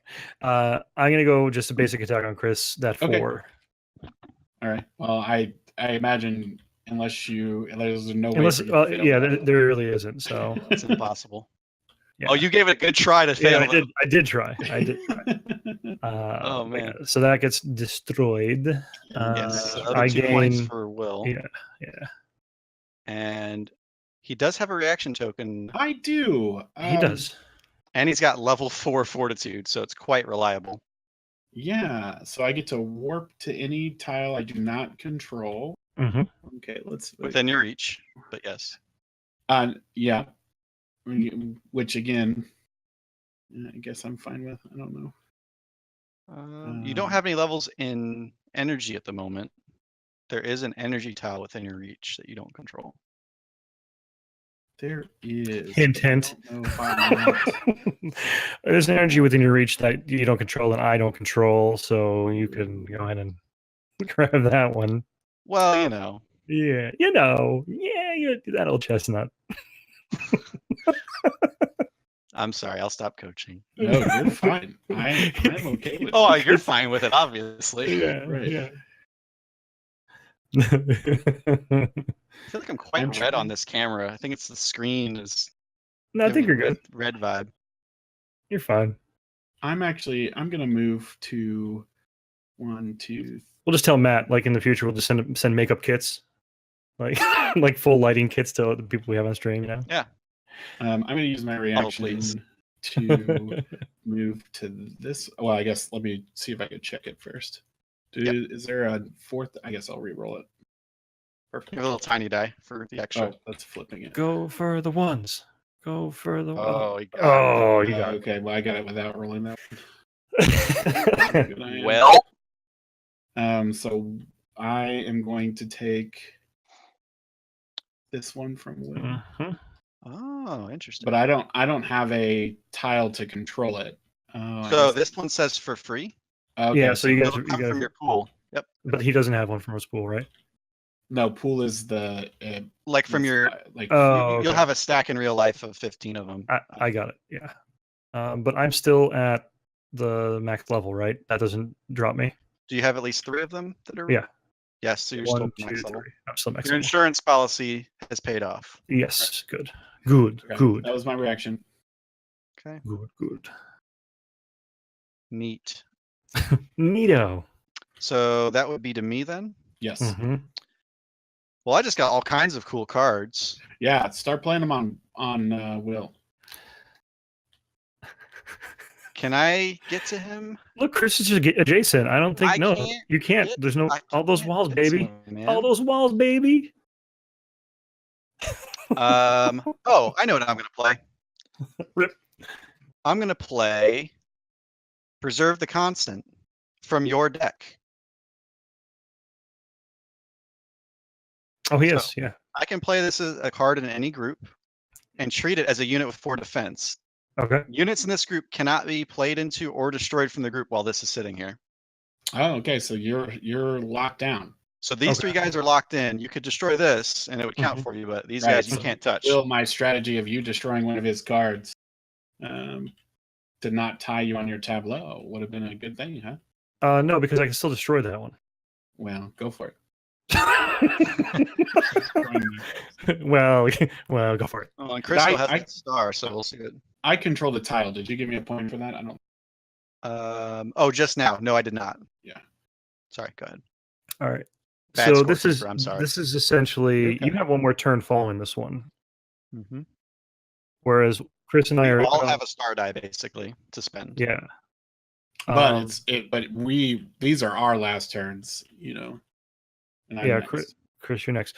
But so you still have a star die left. Chris has one, and then I have one. But you actually be able to have a final turn over us, basically. Correct, because you guys had some boost We use a dice. plus. Yeah, we use one of those plus or something. Yeah. Got So it. I really want to play Repress Hostility right now, which takes away tile types of other people. Mhm. Like just kill more of your all stuff. but Mhm. that's not going to net me any points. Right. Playing a unit right now nets me points. That's I would 2 agree with points for that. playing a unit. When in doubt, I could potentially take points away from you all, but you both have double reds, so that's not unless I target you with both of them. Okay. and I swear, if the red comes up on the Rift Warp at the end, it's going to be chaos. There's Yeah. so many red tiles. Right. Yeah, I'm gonna play a unit. I'm gonna play. So can I play one of my prepared ones? Yeah, this is Into treat that this just space? like it's a hand, but we can see it. Okay. So you can play that card if you want. So by you having more cards, how many points will that give you? It will give me 3 points if I have more Because cards. the round. Because it's the Because of the third round. You got it. So Um, I go up 2 Yes. because I played a unit. So I used it as the play card Energy. action. Okay. I will. Okie dokie. and then the variety of occupations you have is also calculated at the end of this round. Correct. After the Rift does its flipping. So I currently have 1, 2, 3, and there's okay. And so I'm trying to think. Let me think. So that if I, how many do you have? I For currently me? have 4. I have 3 at the moment. You have 3, and Chris has 4. So Chris will collect 4 for that. I'll collect 3, right? Because it's the round number. No, Round no, numbers no. for the tableau. For the tableau, you'll collect 1 for each that you have. Yep. So yeah, Chris, you've got power, star, boost. Oh, I got what you're saying. Okay. Yep. Yeah. And that's the problem. So giving you that'll give you 3. We're tied right now. You have 1 extra turn, which sucks because. Oh wait, I'm sorry. You knocked off my group size. So I actually don't have a 4th unit. Oh, you don't? No. Oh, I did, but then somebody just took my tile away. So got it. Okay, well that's good. yeah. If that alters your or that does streamlines your strategy there. It does change it a bit. I'm going to go ahead and use this as green then, and move 3. Now, will that trigger or no? Because it's only basic, right? Mm-hmm. So you can move 2 spaces. Though. Yeah, that's fine. So I'll move 2 spaces. I'm going to move 1 here. Mm-hmm. That'll be this tile right here. Oh, sorry. Here, I'm going to be moving 2 anyway. So illegal formation. So that. Chris, that seems like a disqualifier, doesn't it? Really? I think wow. so. Wow. Come on, guys. Come on, guys. Yeah, you know what? Yeah, you know what? Let's put a wall there. Oh, you would. I mean, I'm not trying to follow you, so yeah. And then he's basically in a horror movie. He's like throwing trash cans behind him as he's playing. No, get away. That's a point for that. He's probably doing a second one, so I'll just give him the other point. Yeah. And then that gives me another red. Your red is quite secure. Yeah. Don't think that stat's going to go anywhere. No. And then I'll just put my last control. What's that? That's a reaction.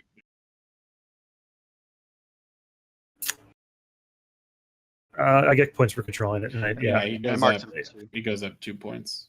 Yeah. So I mean, it's not going to be a deal breaker here, maybe, but we'll see. Okay, that's it. That's it. That's all I can do. So I've got the last die, huh? You do. You sure do. It feels like 2 points for a die is pretty much what I'm looking for. So I've got to destroy something because I can't play cards in my group anymore.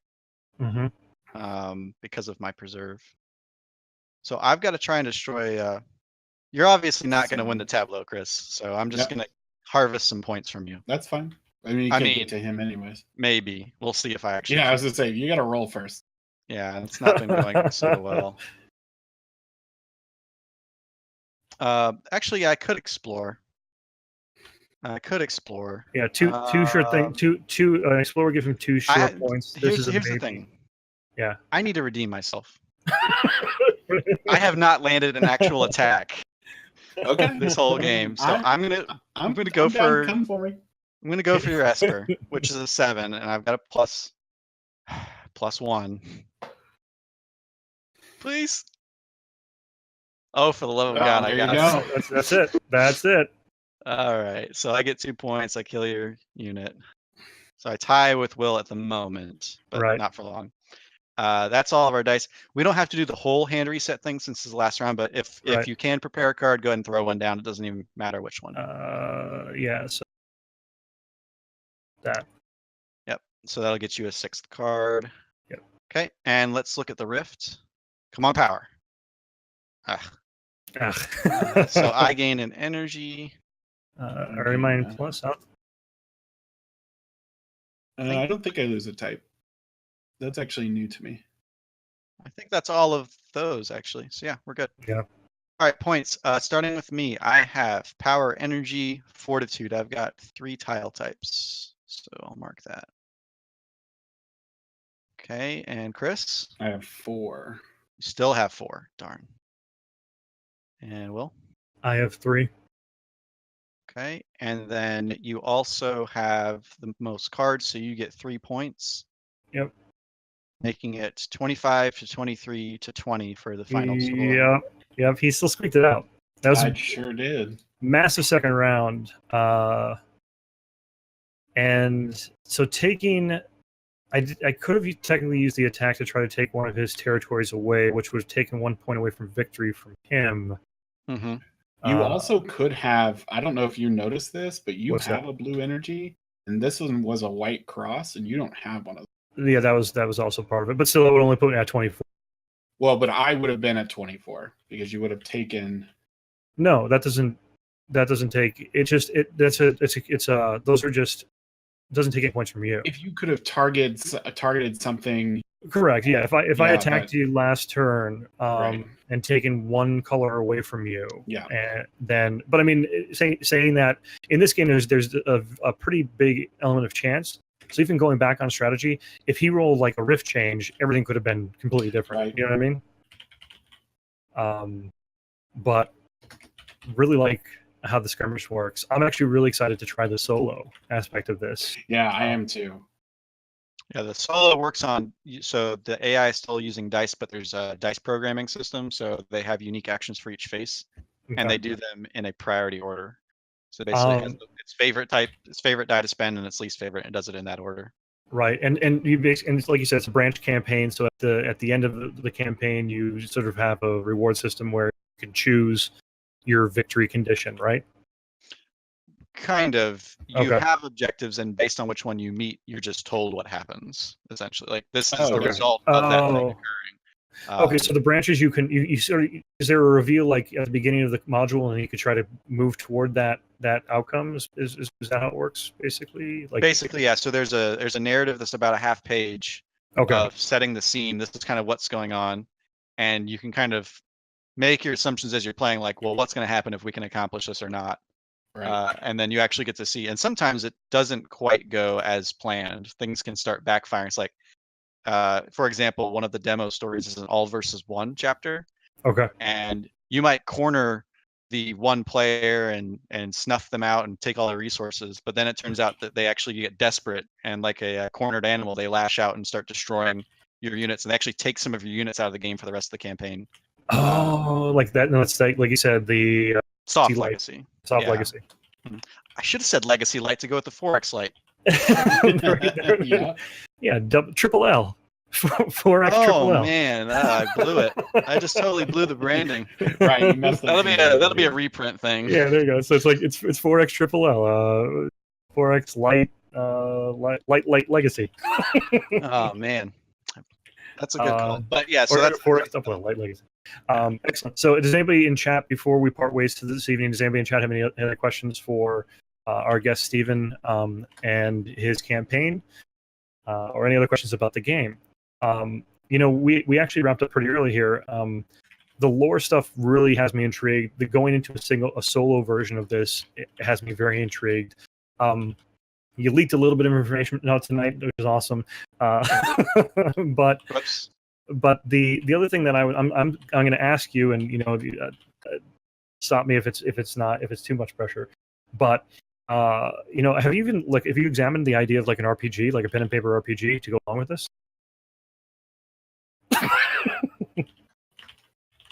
Pregnant pause answers the question. Yeah. Okay. Cool. Thank you. Yeah. To answer Adam in the, or I'm sorry, not Adam. Yeah, Adam. Yeah, there's only one pledge. Oh, Matt just answered it. $39 pledge. Yeah. So pregnant pause will answer that question though. Obviously, there's a lot of things we want to do, right? As I said before, the colon is in the name for a reason. Of course. We want to have this be just the beginning, right? That's why we've made it a really nice entry level. It's enough game to have plenty of time to play with.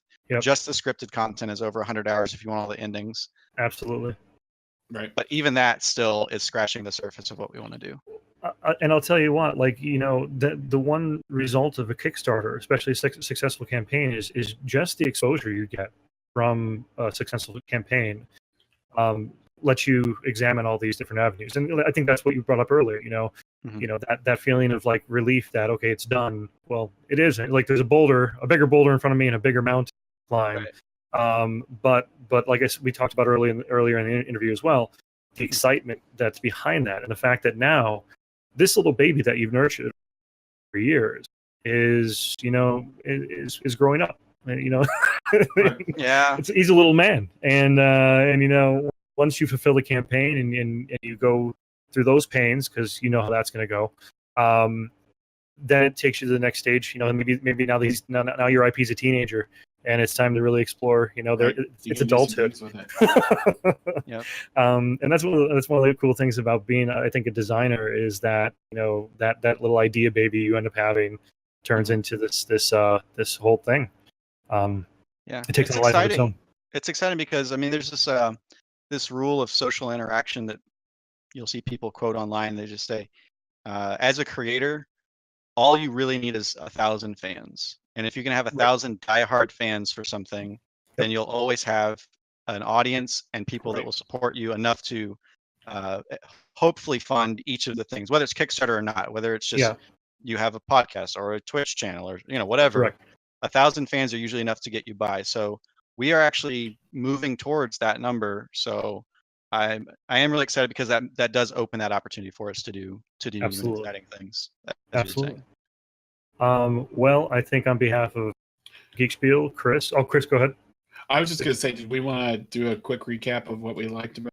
Oh yeah, absolutely. Sorry, I'm sorry. I would accept compliments at this time. Right. Yeah. Well, let me tell you. No, I think we'll talk a lot about the lore, and I'm a big theme person when it comes to games, and so I know that I already really enjoyed this lore, and I think the theme is fun. I've always looked for a very interesting way of like combining the fantasy and sci-fi worlds, and I think this is that multiverse kind of concept. Makes a lot of sense, and it is awesome. I do think that the game was prone. I can see where it would have been prone to some of that AP and those various pieces, and I think the things that you all did from what you've shared seems like it has made the process more streamlined. I feel like I had a little bit of that kind of towards the end, but for the most part I could, you didn't really have to overthink it too much. You could have, but I think for the most part, like you said, kind of who was sitting out at front is the person who had those, was racking up those points throughout the round with the bigger tableau and pieces like that. So I do think it's pretty streamlined, and I'm excited for the potential of new playable characters. I'm also a very big variable player power person, and so this is a lot of fun for me. It's fun, and it's different. I like the concept of the tracks and the tableau. So I'm down. I love it. It's great. Just throwing a hidden objective like betrayer mechanic, and then like Chris would just die. You want me to fund your entire campaign all by myself? No. I can slap together a card in about 10 minutes and you'll back the whole thing. Yeah. There's a couple dozen backs. We can maybe talk. I don't have much to add beyond what Chris has mentioned there. when I did watch the videos early on, and I looked at the campaign, I will admit that looking at the way that the board worked and the cards, without physically seeing them and holding them and as much as I can through Tabletop Simulator, there was a sense of like this overwhelmingness to the initial rules that I saw. But by round 2, I had a pretty good grasp, which unfortunately was a little bit late because Chris already had the grasp before I got to it, and he ran away with those points on the second round, and I was just playing catch up on third round. Sure. But what was exciting for me is that I got to explore the mechanics. Like you said, I wasn't really playing technically to win this one. I was playing to explore and understand, like, what could I do to really min-max on these rounds.